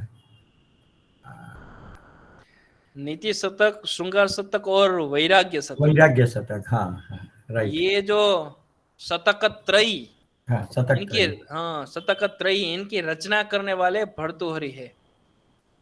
देखो कोई भी व्यास शब्द हो या भर्तृहरि शब्द हो तो उसमें बहुत ऐसा तो कंफ्यूजन आएगा, ये भर्तृहरि ये है ये नहीं है, लेकिन उस पे हम नहीं जा रहे। भर्तृहरि की जब हम बात कर रहे हैं तो उन्होंने सबसे बहुत ऐसा कह सकते हैं कि पाणिनि जी का व्याकरण है तो ग्रामेटिकली जो रूल्स कैसे होंगे वो पाणिनि जी ने बोल दिया है।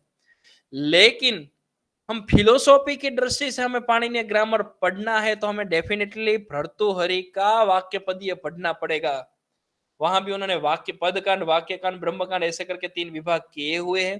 तो वहां मैंने एक बात शायद आपको पढ़ाई थी एक बात इसकी आपको पढ़ाई हुई जो स्फोटवाद की कही थी। और तब मैंने कहा था कि भर्तृहरि 3 पराविद्या परावाणी को नहीं मानते, पश्यंती मध्यमा और वैखरी ये 3 वो जो वाणी के स्वरूप का स्वीकार करते। तो वो सारी बातें मैंने जो स्फोटवाद में थोड़ा कुछ 2-4 लाइन 5 लाइन ही बोली होगी, लेकिन जो बोला था वो एज पर भर्तृहरि का वाक्य पदियम था। तो ये जो वाक्य पदियम है वहां पाणिनि व्याकरण या तो सिर्फ व्याकरण को दार्शनिक रूप में उन्होंने प्रस्तुत किया हुआ है। और आपको पता भी होगा कि जैसे वो इंग्लिश लिटरेचर का पेपर उसमें भी बहुत कुछ मैम संशोधन कर रहे थे ये वाक्य पदियम के बारे में। तो वहां ऐसा कहा गया कि सूत्रम यानी सूत्र क्या है, शब्दार्थ विवरणयोर व्यष्टि संबंधकम संक्षेप रूप मात्रम भवति। सूत्र क्या होगा तो शब्दार्थ विवरणयो हो, सूत्र और अर्थ का जो विवरण करने का जो व्यष्टि संबंधकम, अभी ये समष्टि और व्यष्टि ये दोनों शब्द वेदांत फिलोसॉफी के, लेकिन वो पूरा जो विस्तार है उनका संक्षेप रूप मात्रम जो भवति यानी कि जो होता है वो सूत्र होता है। शब्द और अर्थ का जो विवरण बहुत फैला हुआ है उनका जो संक्षेप करने वाला जो कोई है तो वो सूत्र है। इसके बाद विष्णु पुराण फिर से घुमा घुमा के वेद व्यास जी के पास आ रहे हैं कि सूत्रम सर्वशास्त्राणाम मूलम, सारे शास्त्रों का जो मूल है वो सूत्र है, ऐसा विष्णु पुराण में कहा गया है। A sutra is the foundation of all शास्त्रार्थ। ये सर, ये थोड़ा कुछ डिटेल में मैंने लिखा हुआ, आप देख लेना। लेकिन सूत्र क्या है, तो सारे शास्त्रों का मूल है। ओके, अभी ये आपको ऐसा दिखेगा कि ये हम सूत्र पढ़ रहे थे और सूत्र पढ़ते पढ़ते बीच में वेदांग कहाँ से आ गया। आपको तो पता ही होगा कि ये वेदांग, आपको ही पूछते, देख लिया है सही है, फिर भी आप बोलिए कौन से कितने वेदांग है और कौन कौन से वेदांग है।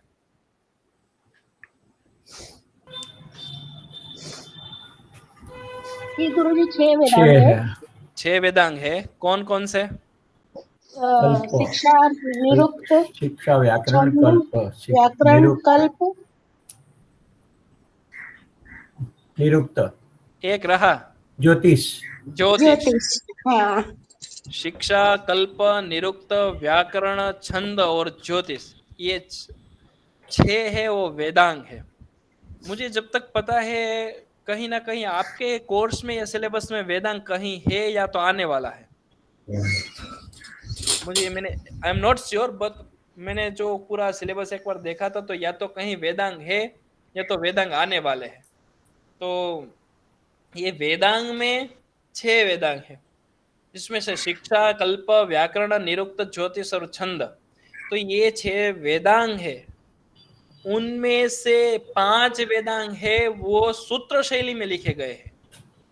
ये वेदांग की बात मैं क्यों कर रहा हूं, आप समझिए कि ये जो 6 वेदांग है उसमें से 5 है वो सूत्र शैली में लिखे गए हैं, लेकिन एक ग्रंथ है वो सूत्र शैली में नहीं है। कौन सा आप बोल सकते? निरुक्त। वो कौन सी शैली में है?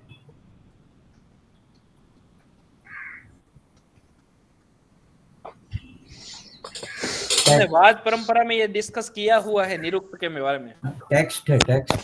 टेक्स्ट है जिसको हम व्युत्पत्ति है, इनको हम बोलना है तो भाष्य शैली बोलेंगे। भाष्य शैली।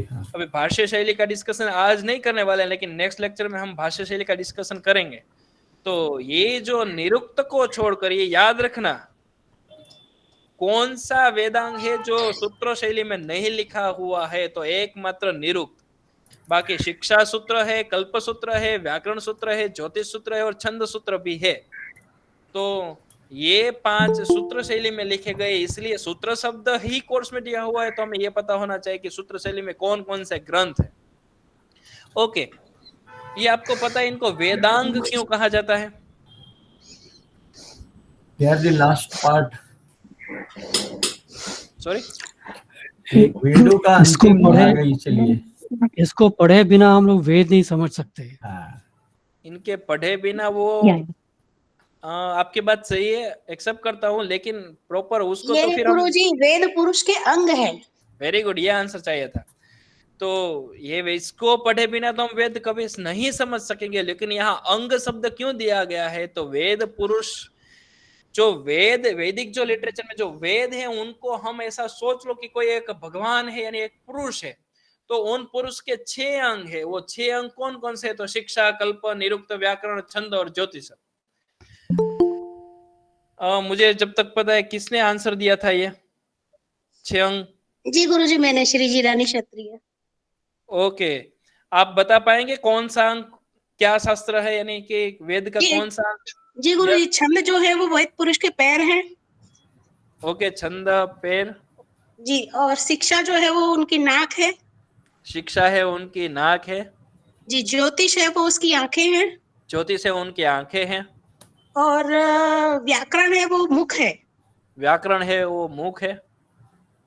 और निरुक्त है वो कान है। निरुक्त कान है। और कल्प? और कल्प हाथ है। हाथ पक। ओके, हाथ है। तो ये क्योंकि एग्जाम में ये सारी बातें नहीं पूछेंगे कि विष्णु पुराण में क्या सूत्र का लक्षण है या तो विष्णु धर्मोत्तर में क्या सूत्र का लक्षण है, वैसे पूछना आपके लिए भी डिफिकल्ट हो जाएगा।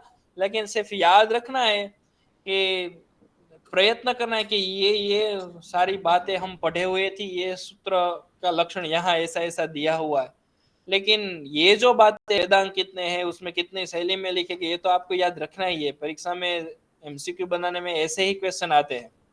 ओके, जैसे आपने कहा वही बात यहाँ मैंने डाली हुई है। अभी इसमें डिस्क्राइब तो कुछ करने जैसा है नहीं। कल्प है वो ज्योतिष कल्प, शायद मैं वो भूल गया डालना स्लाइड, लेकिन आप वेद के अंग को देखने जाएंगे तो आपको वो मिल ही जाएगा कि कौन सा अंग है। उसके लिए एक श्लोक भी फेमस है संस्कृत में, छंदः पादौ तु वेदस्य हस्सौ कल्पोत पठ्यते ज्योतिषामयनं चक्षुः निरुक्तं श्रोत्रमुच्यते शिक्षा तु वेदस्य मुखं व्याकरणं स्मृतं तस्मात् सांगमधीत्यैव ब्रह्मलोके विधीयते।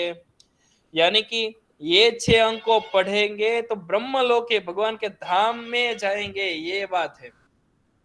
उसमें से गुरुजी ये जो लिखा हुआ है ज्योतिष को एस्ट्रोनॉमी लिखा हुआ है, ये तो सॉरी, एस्ट्रोलॉजी एस्ट्रोनॉमी होनी नहीं होगा, चाहिए ना? एस्ट्रोलॉजी होगा, बाय मिस्टेक।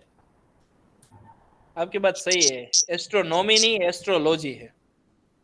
नहीं गुरुजी ये ठीक है, एस्ट्रोनॉमी भी ठीक है। वैसे ज्यादातर जो है एस्ट्रोलॉजी उस समय में इतना नहीं होता था।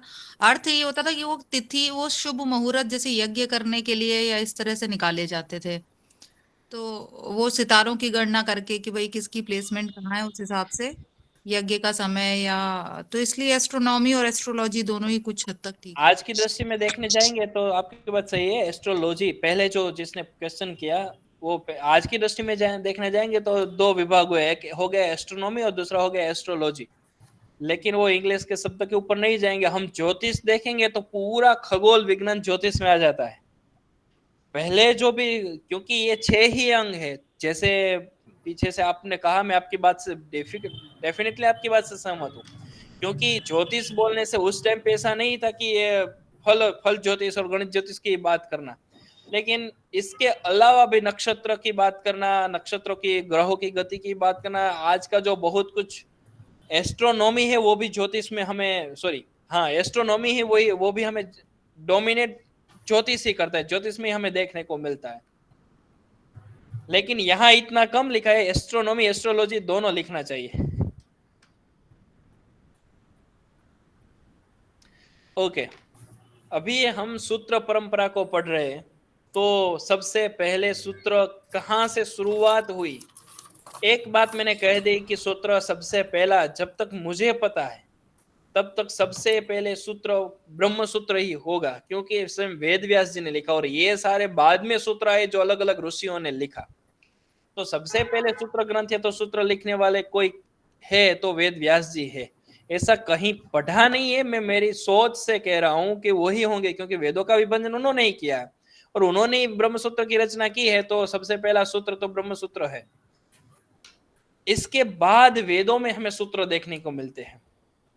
आप ये सारी बातें बेसिक है, आपको ये पता ही होनी चाहिए कि जैसे आप ब्राह्मण, आरण्यक और उपनिषद, संहिता, ब्राह्मण, आरण्यक और उपनिषद वैसे वेदों का विभाजन करते हैं, वैसे चारों के चारों वेदों के स्रोत सूत्र, गृह्य सूत्र, धर्म सूत्र और शुल्ब सूत्र होते हैं। देखो वेदों के स्रोत सूत्र में क्या होता है, जैसे श्रुति प्रतिपादित यज्ञों का क्रमबद्ध विवेचन करना, वो कहाँ मिलेगा? तो वो स्रोत सूत्र में मिलेगा। हम जितनी भी हमारी यज्ञ की परंपरा चली आ रही हो या शास्त्र की परंपरा चली आ रही हो, तो उनका कोई तो आधार होगा। हम यज्ञ कर रहे हैं तो उसका आधार कहाँ होगा? तो उसमें सबसे पहले स्रोत सूत्र है। इसमें भी स्रोत, स्मार्त, ये सारी बातें हम लंबा हो जाता है, लेकिन स्रोत सूत्र क्या है? जो श्रुतियों में प्रतिश्रुति मीन्स वेद, वेद में जो प्रतिपादित यज्ञों का क्रमबद्ध जो जिसने विवेचन किया, वो सारे स्रोत सूत्र कहे गए। उसके बाद दूसरा स्थान आता है गृह्य सूत्र का। हमारे जो गृह्य सूत्र है, वहां हम जो घर में उत्सव करते, यज्ञ आदि करते हैं, देखो वहां भी यज्ञ है, लेकिन वहां बड़े बड़े यज्ञ की बात होती है। हम जैसे 16 संस्कार कर रहे, तो हम अपने घर में कर रहे, तो ये जो 16 सूत्र की बात कहाँ देखने को मिलेगी? हम विवाह संस्कार कर रहे हैं, सॉरी 16 सूत्र नहीं, 16 संस्कार, जो 16 संस्कार की बात हमें कहाँ मिलेगी? तो गुह्य सूत्र में मिलेगी। लेकिन हम राजसूय यज्ञ की देख रहे हैं, अश्वमेध यज्ञ के बारे में देख रहे हैं, तो स्रोत सूत्र में मिलेगा। और धर्म सूत्र, हमारी जो आचार संहिता है, ये करना चाहिए या नहीं करना चाहिए, जैसे विधि निषेध की बात आती है, ये करो ये मत करो, ये जो सारी बात का निर्णय करने वाले जो सूत्र है वो धर्म सूत्र है। और लास्ट वाला जिसको हम शुल्ब सूत्र कहते हैं, अभी शुल्ब सूत्र का इतिहास हमें बहुत जानने की जरूरत है। मैंने जब पहला लेक्चर लिया तब पाइथागोरस की बात की थी कि यहाँ के वो भारतीय प्रमेय पढ़ा था, जो बौधायन के प्रमेय पढ़े थे, ऐसी बात शायद हुई थी। तो ये जो प्रमेय शब्द जहां से आया, उनका भी जो मूल है वो सुलभ सूत्र है। एक वैदिक जो यज्ञ कुंड होगा वो कितना चौड़ा होगा, कितना लंबा होगा, कैसे उनकी डिजाइन करना, कैसे वहां नापना, ये सारी बातें जो हम डीप में आगे पढ़ने वाले हैं, तो ये सारी बातें हमें कहाँ मिलेगी? तो सुलभ सूत्र में मिलेगी। घर संबंधी होगा तो गृह्य सूत्र, धर्म संबंधी बातें होगी, जैसे कि विवाह संबंधी कोई निर्णय करना है कि ये यहाँ विवाह करना चाहिए या नहीं करना चाहिए, धर्म सूत्र दिखाएंगे, लेकिन विवाह की प्रक्रिया बोलने वाले गृह्य सूत्र होंगे। तो ये 4 सूत्र हर वेद में हमें देखने को मिलते हैं। इसमें सबसे पहले श्रौत सूत्र। ये सूत्र शब्द में मैंने जैसे कहा कि सारे सूत्र ग्रंथ नहीं पढ़ सकते, लेकिन हम वेद को आधार बना के ये सूत्र ग्रंथ, श्रौत, गुह्य, ये सारी बातें हमें पता होनी चाहिए, इसलिए ये बात मैं कह रहा हूं। देखो, श्रौत सूत्राणी, तो श्रौत सूत्र क्या होते हैं? तो श्रौत सूत्र का संबंध पूर्णतः यज्ञादि कर्मकांडों से, इसलिए इसका ऐतिहासिक महत्व अल्प है, किंतु यज्ञ, हवन, अनुष्ठानों व कर्मकांडों आदि में इसका सर्वाधिक महत्व है। श्रौत सूत्र का ज्यादा से ज्यादा कर्मकांड में यूज होते हैं। अभी आप घर में पूजा करें तो ब्राह्मण आएगा, पूजा करवाएगा, तो आपको तो इतना कुछ सोचना नहीं, तो कहीं ना आपको कभी जिंदगी में श्रौत सूत्र की जरूरत नहीं होगी। ये ज्यादा ब्राह्मणों को जानना है कि कैसे यज्ञ करना, प्रक्रिया कैसे रहेगी। तो इसमें देखो बात आती है श्रौत सूत्र में क्या, कैसे यज्ञ, जैसे मैंने कहा अग्निहोत्र, आपने एक शब्द सुना होगा कि वो तो अग्निहोत्री ब्राह्मण है, वो विवेक अग्निहोत्री वाला अग्निहोत्री नहीं। अग्निहोत्री का अर्थ होता है कि प्रतिदिन सुबह, दोपहर और शाम, ऐसे, या तो सुबह शाम, ऐसे 3 टाइम जो अग्नि की उपासना करता है, उनको प्रतिदिन यज्ञ करने वाले को अग्निहोत्री कहा जाता है। फिर पौर्णमास्य, ये पौर्णमास्य यज्ञ की बात आती है, चातुर्मास्य या एवं पशु यज्ञ आदि की विधिया ये सर्वांगी विवेचन सूत्र भाषा में किया गया है। यही नहीं, इन यज्ञों में प्रयुक्त होने वाली 3 प्रकार की अग्नियों का भी विधान इस सूत्र में देखने को मिलता है। ये जो 3 अग्नि है वो कौन सी है, उनके नाम मुझे नहीं पता, लेकिन इतना पता है कि ये जो अग्नि है उनके नाम होते हैं। इसमें से हम जब शादी करते हैं, जो मंडप में फेरे फरते हैं यानी घूमते हैं, तब बीच में जब अग्नि प्रज्वलित होता है तो उस अग्नि का नाम होता है योजक। हाँ, योजक नाम का अग्नि है।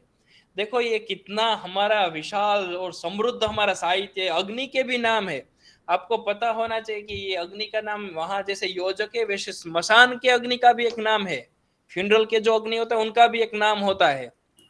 और फिर यज्ञ में होने वाले यज्ञ का भी 3 प्रकार के यज्ञ का अलग अलग नाम है। ये अग्नि के नाम अभी मेरे दिमाग में ऐसा आ रहा है कि ये अग्नि के नाम के ऊपर एक रिसर्च पेपर लिखना चाहिए, क्योंकि ये कभी सीधा हमें देखने को नहीं मिला है कि ये कौन से यहाँ कौन सा अग्नि होता है, जो जरूरत होगी। लेकिन अग्नि के नाम के ऊपर भी एक रिसर्च पेपर हम लिख सकते हैं, तो आप भी लिख सकते हो कि अग्नि कहाँ, कैसे, किस प्रकार की अग्नि का प्रयोग होता है। उनके नाम दिए हैं, हमारे किचन में यूज होने वाला अग्नि भी अलग है।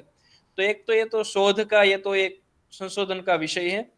इसके बाद अभी जैसे मैंने कहा ये श्रौत सूत्र में ये सारी बातें होगी, जैसे कहा कि ये अग्नि का, ये पौर्णमास अग्निहोत्र का वर्णन होगा। तो ये वेदों में 4 वेद में, ऋग्वेद के सांख्यायन और आश्वलायन, ये दोनों सूत्र श्रौत सूत्र, ये याद नहीं रखना, क्योंकि मैं ज्यादातर ऐसा सोचता हूँ कि आपको कंसेप्ट क्लियर होना चाहिए। अभी ये रट्टा मारने जैसी बातें इस उम्र में या तो इस स्टेज पे करने की जरूरत नहीं है कि ये सांख्यायन और आश्वलायन है वो ऋग्वेद में है। सूत्र क्या है, श्रौत सूत्र क्या है, वो ही आपको ज्यादा से ज्यादा याद रखना है। फिर आप इसको देखने जाएंगे तो फिर हिरण्यकेशी डाल दिया है, फिर में ऐसा, ये हमारे जब नेट क्वालिफाई करते हैं तो नेट एग्जाम लिखते तो वैसे ही क्वेश्चन आते हैं, वैखानस डाल के पूछेंगे आप बताओ ये श्रौत सूत्र है, गुह्य सूत्र है, या सुलभ सूत्र है, या फिर चौथा। तो ये हमें तब याद रखने, अभी आपको ये याद रखने की जरूरत नहीं, लिख सिर्फ इतना ही समझना है कि चारों वेद के अलग अलग श्रौत सूत्र है। ऋग्वेद के सांख्यायन और आश्वलायन है, सामवेद के कल्पसूत्र, आर्षय, कल्पसूत्र, लाट्यन, द्राह्यायन है, और यजुर्वेद के कात्यायन और आपस्तंभ, हिरण्यकेशी है, और बौधायन, भारद्वाज, मानव, वैखानस, और अथर्ववेद का वैतान श्रौत सूत्र है। याद रखना कि हर वेद का अपना श्रौत सूत्र रहेगा, अपना गुह्य सूत्र रहेगा, अपना धर्म सूत्र रहेगा, अपना शुल्भ सूत्र रहेगा, हर वेद का अपना शिक्षा ग्रंथ भी रहेगा। तो ये एक एक वेद का अपना अपना ये सारा होता है। इसके बाद दूसरा जो मैंने कहा गुह्य सूत्र, इन शॉर्ट में इतना ही करना, हम घर में जो भी करते हैं या तो घर में हमें सीधा संबंध जिसका होता है वो गुह्य यानी गृह्य सूत्र का सीधा ही घर से संबंधित जो भी सूत्र है वो गृह्य सूत्र कहते हैं। हाँ, ये याद रखना चाहिए कि भी यज्ञ वाले श्रोत सूत्र थे, घर में उपयुक्त होने गृह्य सूत्र थे। ये तो आपको याद रखना पड़ेगा कि ये चार में क्या भेद है। तो गुह्य सूत्रों में अनेक विषयों का प्रतिपादन किया गया है। इनमें समस्त क्रियाकलापों, संस्कारों, उत्सवों, यज्ञों की विधियों का विशद विवेचन मिलता है। घर में हम जो भी करते हैं उनका विशेष विवेचन यहाँ हमें देखने को मिलता है। इसके अलावा गुह्य सूत्र में लोगों के घरेलू जीवन की भी चर्चा है। जन्म से मृत्यु तक लोगों के कर्तव्य गुह्य सूत्र में उल्लेख मिलता है। लोगों को बहुत से संस्कार करने पड़ते हैं जो वास्तव में जन्म से पहले ही शुरू करके हो जाते थे। कर्तव्य पालन करना लोगों के लिए अनिवार्य था। मैं इस गृह्य सूत्र के साथ इतना कहना चाहूंगा, यदि उत्तम संतान की प्राप्ति किसी को करनी है तो उनको अवश्य 14 के जो भी 16 सूत्र, एक मेधावी बालक के बाद के संस्कार तो छोड़ दो, लेकिन आपको शायद पता होगा या नहीं होगा, बालक के जन्म से पहले भी 2 संस्कार आ जाते हैं। गर्भाधान संस्कार, उसके बाद होता है पुंसवनम संस्कार, 3 संस्कार। इसके बाद आता है सीमंत संस्कार, जिसको हम बोलते हैं कि गोदी भरना, वो सीमंत संस्कार है। और उसके बाद जातक संस्कार, यानी कि बालक का जब जन्म हुआ तो जात कर्म संस्कार आता है। तो यदि ये बात हम एज ए हिंदुओं को और एज ए हम संस्कृति के वाहक के रूप में हमें सबको शेयर करनी चाहिए कि यदि आपको एक उत्तम संतति चाहिए, मेधावी और प्रज्ञावान, मेधावान, तो ये संस्कार अवश्य करने चाहिए। ये संस्कार के बहुत बड़ा इफेक्ट जो पेट में रहा, जो गर्भ है, यानी कि बच्चा बच्ची जो भी हो, इनके ऊपर बहुत बड़ा शिशु के ऊपर पड़ता है। ये अलग बात होगी, लेकिन ये बीच में बोलना जरूरी लगा तो मैंने बोल दिया। तो ये सारी बातें हमें गृह्य सूत्र में देखने को मिलती है। और 8 प्रकार के जो विवाह है, आज नहीं समाज में है लेकिन उस टाइम पे होगा, तो ये जो 8 प्रकार के जो विवाह है उनकी बात भी हमें गृह्य सूत्र में देखने को मिलती है। जैसे ब्राह्मो देव तथैवार्ष प्राजापत्यस्तथासुरः राक्षसः पैशाचश्चाष्टमो धमाः, ये सारा श्लोक गांधर्व, असुर, राक्षस और पिशाच, इसमें जैसे 4 विवाह को उत्तम विवाह कहा गया है। उसमें से ब्राह्म विवाह, प्रजापति विवाह, आर्ष विवाह और देव विवाह। और 4 को अधम विवाह कहा गया है, गांधर्व विवाह, असुर विवाह, राक्षस विवाह और पैशाच विवाह। अभी ये ऐसा क्वेश्चन नहीं करना गुरुजी, ये विवाह में क्या भेद है और इसमें क्या होता है, क्योंकि इसके ऊपर भी आधा घंटा बोलना पड़ता है। लेकिन हर एक विवाह की एक पद्धति होती है और कभी कभी अच्छा जो है हम जैसे करते हैं, तो हम प्रजापति विवाह, ब्राह्म विवाह, आज के जो विवाह है वो हम पहले 4 में से रख सकते। उसमें थोड़ा ही अंतर है। यदि आप पैसा थोड़ा कुछ लेके ये विवाह कर रहे हो, या तो जिससे विवाह कर रहे हो पत्नी, यानी कि जो शादी करने जा रही जो पुत्री है वो अपने साथ पूरा धन लेके जा रही है, तो ऐसे ही इतना ही भेद है। तो ये 4 जो है ब्राह्म विवाह, जिसको सबसे उत्तम माना गया है कि कोई भी प्रकार की अपेक्षा से बिना जो शादी होना, वो ब्राह्म विवाह है। तो इसके अलग लक्षण, इसके विवेचन आपको ऑनलाइन भी मिल जाएंगे। लेकिन एक जो गांधर्व विवाह है, हम बोलते हैं कि भगा के शादी कर ली, या तो कोर्ट मैरिज, इनको गांधर्व विवाह कहा जाता है। लेकिन असुर, राक्षस और पिशाच, ये सारे विवाह अभी नहीं देखने को मिलते हैं।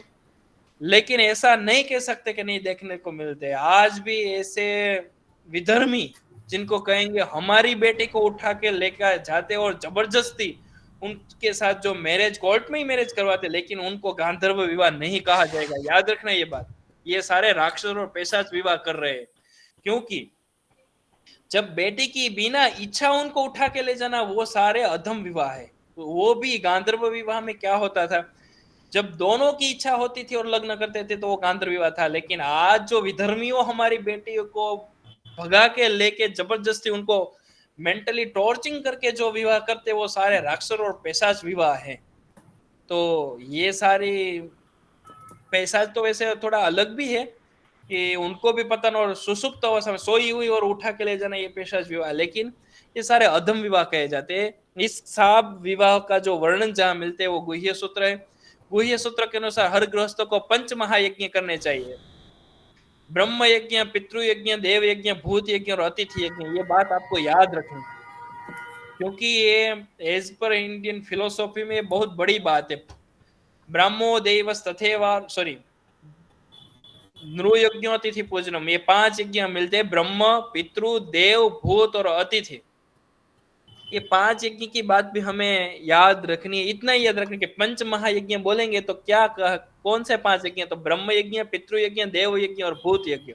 उसमें हमने जो विद्या का उपार्जन करते हैं ये सारा ब्रह्म यज्ञ, ज्ञानों का उपार्जन करना, ये सारी बातें ब्रह्म यज्ञ, हमारी जो भगवत संबंधी बातें। इसके बाद पितृ यज्ञ, हम बोलते हैं कि पिता की स्मृति में ये क्या श्राद्ध पितृ का जो तर्पण, ये सारे पितृ यज्ञ है। हाँ, ब्राह्म यज्ञ में थोड़ी लिमिट है, लेकिन देव यज्ञ के हम देवों को जो आहुति देते हैं, यज्ञ करते हैं, देवों को अर्पण करते हैं, वो सारे देव यज्ञ। और भूत यज्ञ का अर्थ एक अलग से भी है। जैसे हम घर में झाड़ू लगाते हैं, खाना बनाते हैं, तो उसके दोष लगते हैं, उनके परिहार के लिए घर में यज्ञ होता है, जैसे वैश्वानर यज्ञ और वैश्वदेव यज्ञ करते हैं, तो ये सारे भूत यज्ञ में आते हैं। और अतिथि का सत्कार करना, अतिथि देखो आज पूरा सिनेरियो चेंज हो गया, लेकिन अतिथि भगवान के रूप में वेदों से चली आ रही हमारी परंपरा है।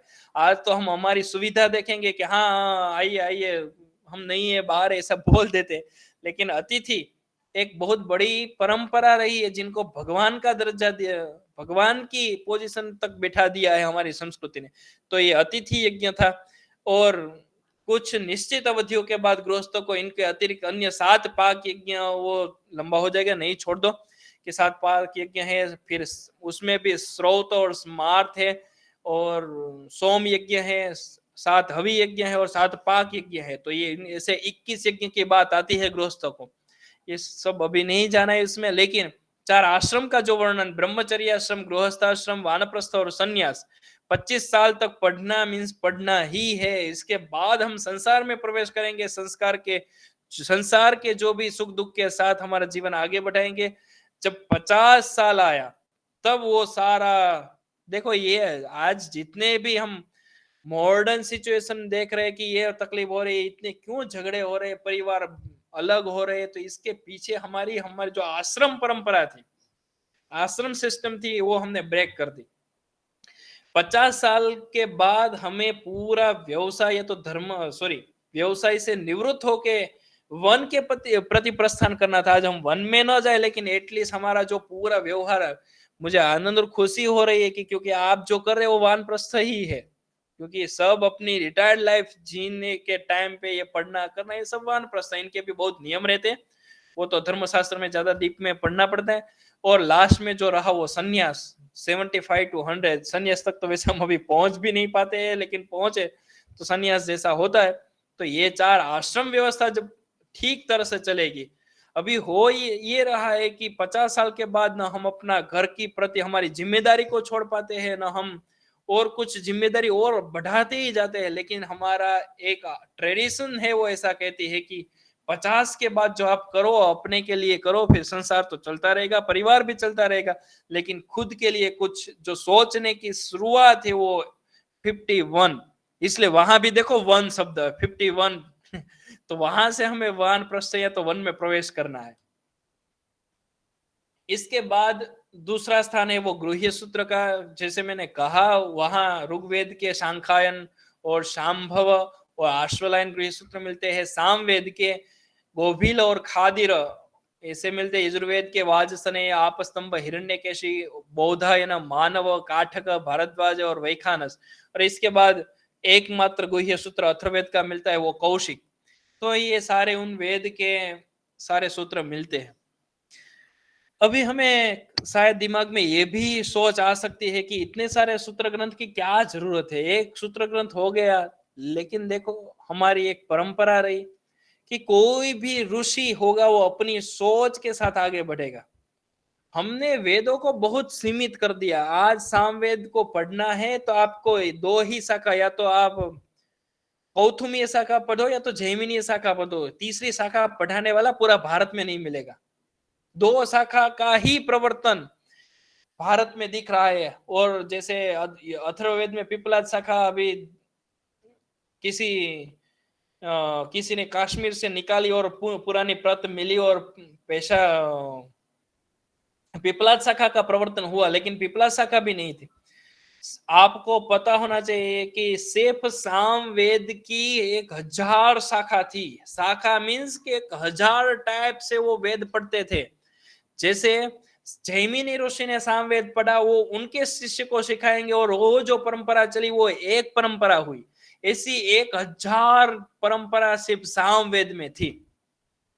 हम जब वेद के काल का निर्णय कर रहे हैं, हम वैदिक साहित्य के काल का निर्णय कर रहे हैं, तब सोचिए कि आज से 2000 साल पहले भी कहीं ऐसी बात हमें देखने को मिलती है कि हाँ तब 2000 3000 1000 में से 700 शाखाएं थी? नहीं, इतना इसका कहने का इतना ही बहुत पुरानी हमारा वैदिक लिटरेचर है। और ये शाखा नष्ट होते होते अभी आज 2000 शाखा बची है। और आज की सिनेरियो में देखेंगे तो हम ऐसा सोचते कि वेद कौन पढ़ेगा। फिर भी थैंक्स टू वो जो ट्रेडिशन पाठशाला है जो आज वेद पढ़ा रही है, थैंक्स टू सेंट्रल गवर्नमेंट। आपको पता होगा, नहीं पता मुझे नहीं मालूम है, लेकिन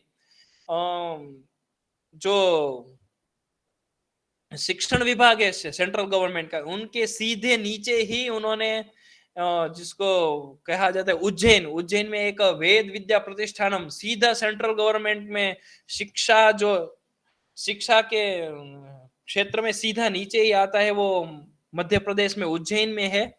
और वो बहुत सारी स्कॉलरशिप दे रहे हैं। यदि कोई बच्चा वेद पढ़ना चाह रहा है, वो हमारे लिए एक प्राउड का टाइम है। देखो एक अच्छा काम देश में हो रहा है कि आज कोई ये सारे वेद पढ़ने के लिए कोई तैयार नहीं है, तो इनको सपोर्ट करने के लिए सेंट्रल गवर्नमेंट बहुत बड़ी स्कॉलरशिप दे रही है।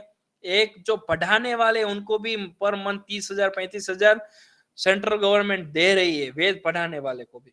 तो ये हमारा शास्त्र बचे, वेद बढ़े, इसके लिए सेंट्रल गवर्नमेंट हो या तो बहुत सारे लोग अपनी जिंदगी के अंत टाइम तक ये करते रहते हैं। तो ऐसे करके हमारी शाखाएं बचे, जितनी बची है उतनी तो एटलीस्ट बच के रहे। 1000 शाखा में से 2-3 बची है तो उनको हम बचाने का भी प्रयत्न कर रहे हैं। इसके बाद तीसरा है वो धर्म सूत्र है। जैसे धर्म सूत्र में नाम ही धर्म है, मैंने पहले थोड़ा इंफॉर्मेशन आपको दिया था, इंट्रोडक्शन करवाया था इस सूत्र का, लेकिन यहाँ वर्णाश्रम पुरुषार्थ आदि की जानकारी मिलती है। धर्मसूत्र के प्रणेता आपस्तंभ माने जाते हैं कि पहला धर्मसूत्र लिखने वाले, क्योंकि आपस्तंभ धर्मसूत्र बहुत फेमस हुआ। धर्मसूत्रों में व्यक्ति के धर्म संबंधी क्रियाकलापों पर विचार किया जाए, क्या करे क्या न करे, पूजा पद्धति पर आश्रित न होकर समस्त आचरण व व्यवहार पर विचार करते हुए संपूर्ण मानव जीवन का ही नियंत्रक है। से पूजा तक धर्म नहीं सीमित रखना चाहिए, पूरी मानव जीवन का नियंत्रक के रूप में यह धर्मसूत्र की बात हुई है। वर्णाश्रम, व्यक्तिगत आचरण, राजा प्रजा कर्तव्य, इन सब का विधान जहां में राजा का धर्म, प्रजा का धर्म है, एक वक्ता का धर्म है, एक श्रोता का धर्म, ये सारी बातें जहां हमें देखने को मिलती है वो सारा धर्मसूत्र है।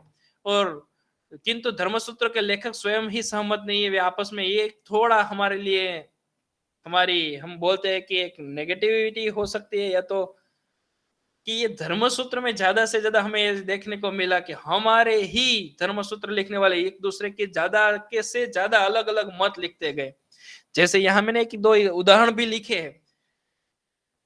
लेखक स्वयं ही सहमत नहीं है, धर्मसूत्रों के लेखक के अपनी बात दूसरे से बात को अलग करते हुए आपस में कई बातों पर असहमत है।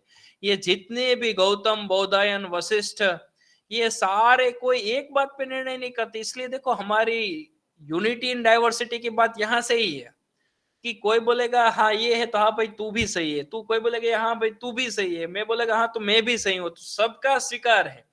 किसी के ऊपर थोप देना ये हमारी संस्कृति ही नहीं है। जैसे यहाँ लिखा है कि बौधायन और वशिष्ठ नियोग को स्वीकृति प्रदान करते हैं, लेकिन आपस्तंभ उनको भर्त्सना करते हैं। ये नियोग की बात आएगी तो बौधायन, गौतम, वशिष्ठ उनका स्वीकार करेंगे, लेकिन आपस्तंभ उनका निंदा करेंगे, नहीं होना चाहिए।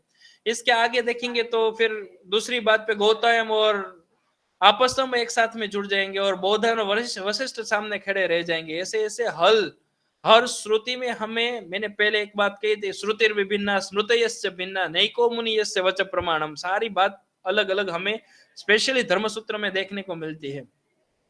गौतम और बोधायन के 8 प्रकार के विवरण किया, लेकिन आपस्तंभ ने 6 प्रकार को ही उल्लेख किया। देखो ये एक दो एग्जाम्पल दिए कि कैसे यहाँ ये हमारी वाद परंपरा इसमें है ही, वाद परंपरा हमें छोड़ने वाली नहीं है। तो ये गौतम और बोधायन 8 प्रकार के विवाह की बात करेंगे, तो फिर इसके आगे आपस्तंभ बोलेंगे नहीं 6 टाइप ऑफ मैरिज है। तो ये पैशाच विवाह और प्राजापत्य उनको उन्होंने नाम ही नहीं लिया, ये इसको विवाह कहाँ से बोलना, यही विवाह बोलना भी गलत होगा, ये बात स्पष्ट कर दी। तो ऐसी सारी बातें जहां देखने को मिलती वो धर्मसूत्र है।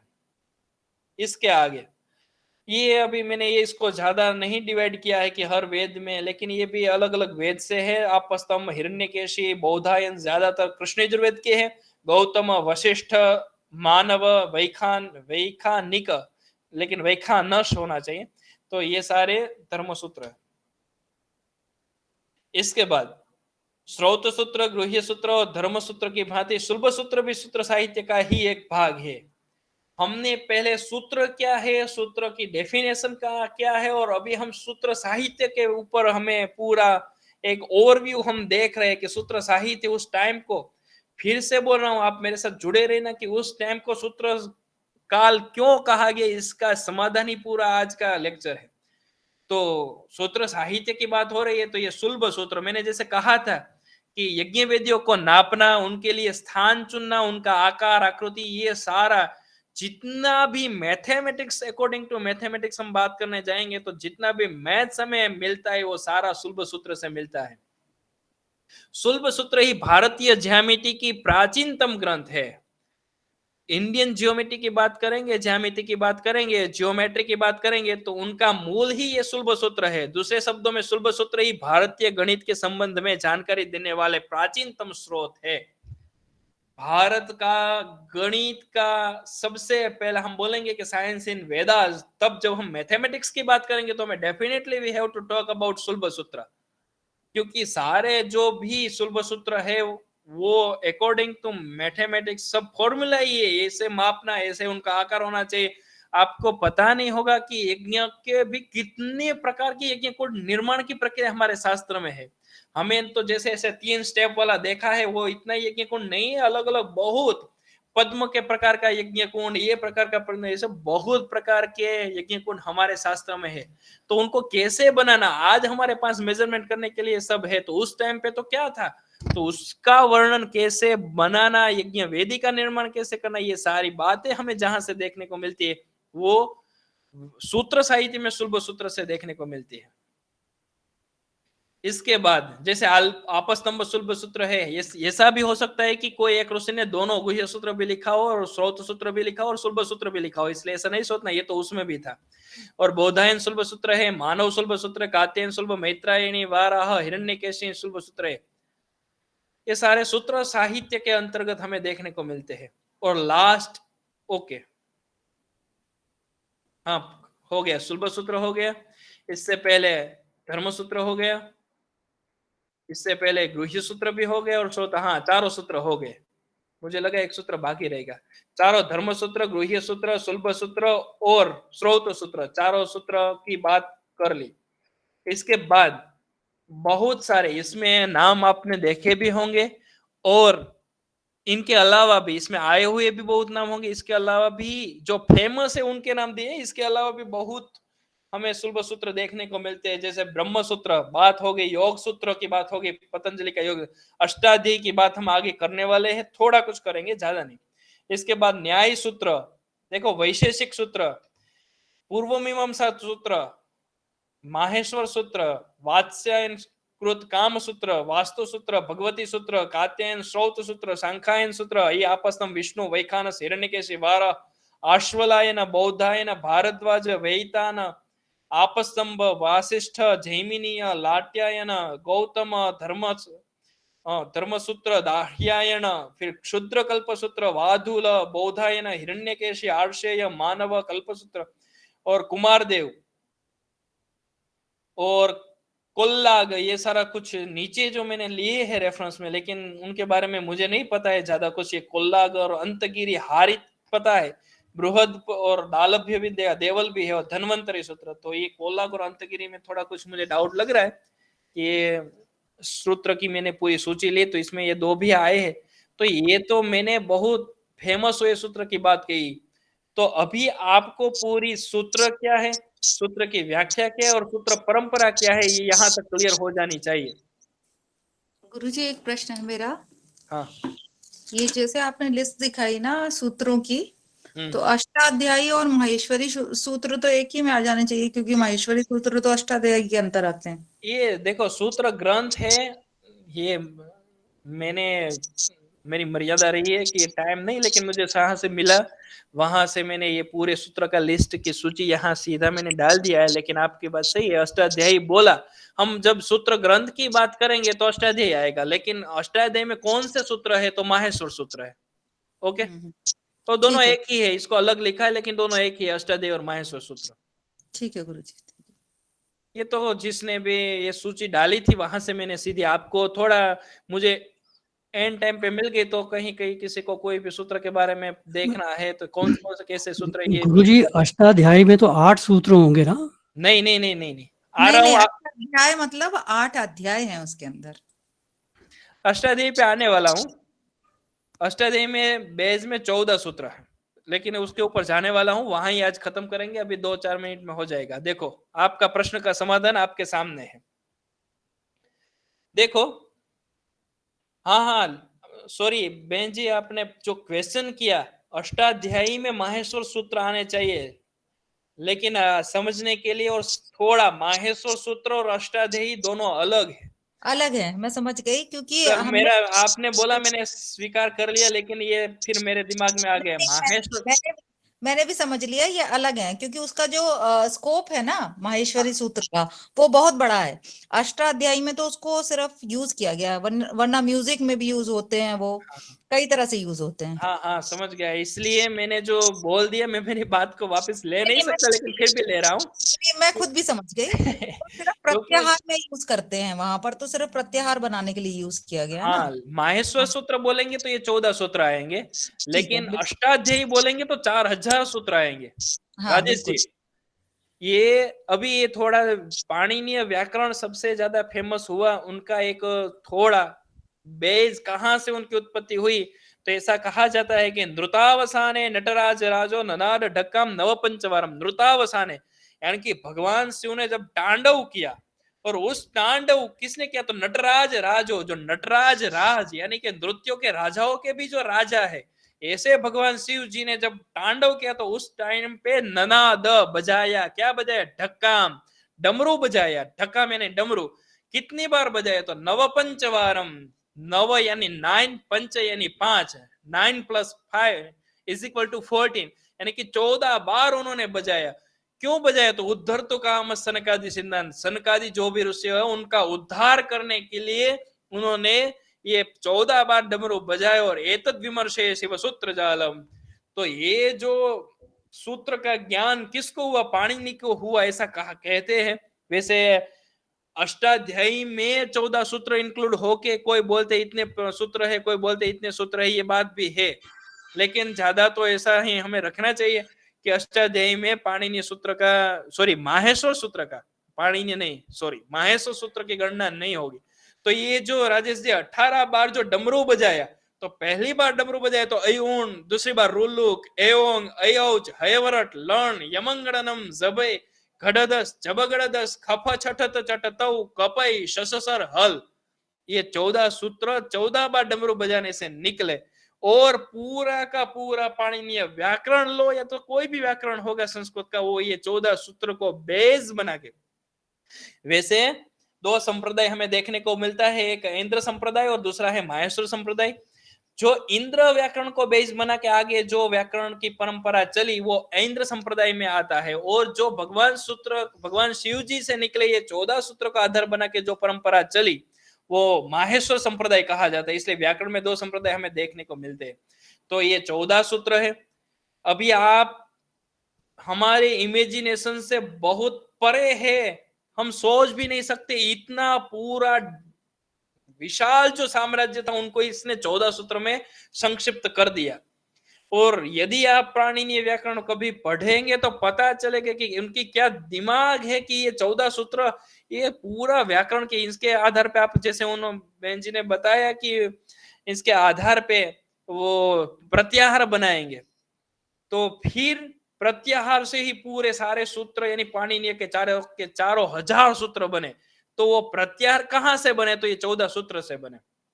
मैंने एक बात कही थी, मैं लास्ट में बोलूंगा, वो है कि सूत्र संदेह से रहित होना चाहिए। देखो शायद मेरा एरो दिख रहा होगा कि यहां जहां मेरा एरो है वहां न है, तो यहां न आया और दूसरी बार यहां भी न आया, तो यहां एक वर्ण 2 बार आ गया। तो अभी जैसे मैं ऐसा बोलूं कि मुझे अण प्रत्यय बोलना है, तो अण प्रत्यय क्या होता है? वो यानी कि यहां से अ से शुरू करके ण तक का, तो हमें अ से शुरू करके यहां तक जाना या अ से शुरू करके यहां से यहां तक जाना, ये सारी बातें जो हमें बोलने वाले तो दिखाने वाले हैं, ये तो ये पूरा पाणिनीय व्याकरण। लेकिन ऐसा संदेह हमारे दिमाग का संदेह, ऐसा संदेह नहीं होना चाहिए। तो ये पाणिनीय के सूत्र है। जब आप इंटरनेट पे सिर्फ सूत्र लिखेंगे या तो यूट्यूब पे सूत्र लिखेंगे तो आपको यही सूत्र मिलेंगे। सिर्फ परिचय हमें काफी है कि पाणिनीय व्याकरण का जो बेज है, ये माहेश्वर संप्रदाय का जो बेज है, ये माहेश्वर भगवान शिव द्वारा प्रदत्त डमरू से निकले हुए 14 सूत्र है। इतना ही हमें अभी समझना है। अभी हमें इतना कंफ्यूज हो गए। क्या कंफ्यूज हो गए? पूरा वैदिक साहित्य था, उनको हमें संक्षेप करना था, तो हमने सूत्र ग्रंथ की रचना की, लेकिन सूत्र ग्रंथ इतने बन गए तो फिर हमें वही का वही हुआ। पूरे वैदिक साहित्य इतना फैल गया था, तो उनको संक्षिप्त करना, तो हम सूत्र ग्रंथ बनाते गए, तो सूत्र ग्रंथ बनाते गए तो फिर वही सिचुएशन आके खड़ी हो गई जो पहले थी। यानी कितने सूत्र हो गए, हमें आपस्तंभ में जाना, बौधायन में जाना, या फिर वो गोभीर में जाना है, खादिर में जाना है, कौन से सूत्र लेके क्या समझना, वही का वही, फिर कंफ्यूजन आ गया। और दूसरी सिचुएशन ये हमारे सामने आई कि वो जो सूत्र ग्रंथ थे उनको कैसे समझना। उन्होंने पूरे सारे शास्त्र का सार तो बोल दिया, लेकिन उस सूत्र को हम समझेंगे कैसे? जैसे मैं आपको बोल दूं वृद्धिरादेश, तो आप वृद्धिरादेश से क्या समझोगे? तो फिर इसको समझने के लिए तो कुछ करना पड़ेगा। अभी पूरा विस्तार को संक्षेप करने के लिए हमने सूत्र बनाए, लेकिन उस सूत्र को समझने के लिए हमारी फिर भी बुद्धि कम पड़ी। तो इसके लिए सूत्र को समझने के लिए ये 5 distinction have been made in the interpretation of sutras। क्या 5 है? तो भाष्य, वार्तिक, वृत्ति, टीका और टिप्पणी। ये 5 ग्रंथों की रचना फिर से हमें करनी पड़ी। क्यों करनी पड़ी? वो सूत्र ग्रंथ को समझने के लिए करनी पड़ी। तो अभी आपको पता होना चाहिए, पता चल गया होगा कि ये सूत्र को समझने के लिए फिर हम भाष्य लाए, वार्तिक लाए, वृत्ति लाए, टीका लाए और टिप्पणी लाए, ये सूत्र को ही समझने के लिए, क्योंकि हम सूत्र को ही समझ नहीं पाते थे। तो ये पांचों के पांचों हमारे फिर से सूत्र इंक्लूडिंग सूत्र, ये पांचों के पांचों टॉपिक हमारे कोर्स में है। अभी सूत्र के बारे में थोड़ा मुझे इंपॉर्टेंट लगा इसलिए पूरा लेक्चर ले लिया, लेकिन नेक्स्ट टाइम से जब भाष्य की बात करेंगे तो हम पूरे भाष्य में एक लेक्चर लेना, वार्तिक में एक लेक्चर लेना, तो फिर आप 3 सेमेस्टर तक तब तक भी खत्म नहीं हो पाएगा। इसलिए ये सूत्र को समझने के लिए 5 भाग हैं, इनको शॉर्ट में समझ के हम फिर आगे जाएंगे। धन्यवाद।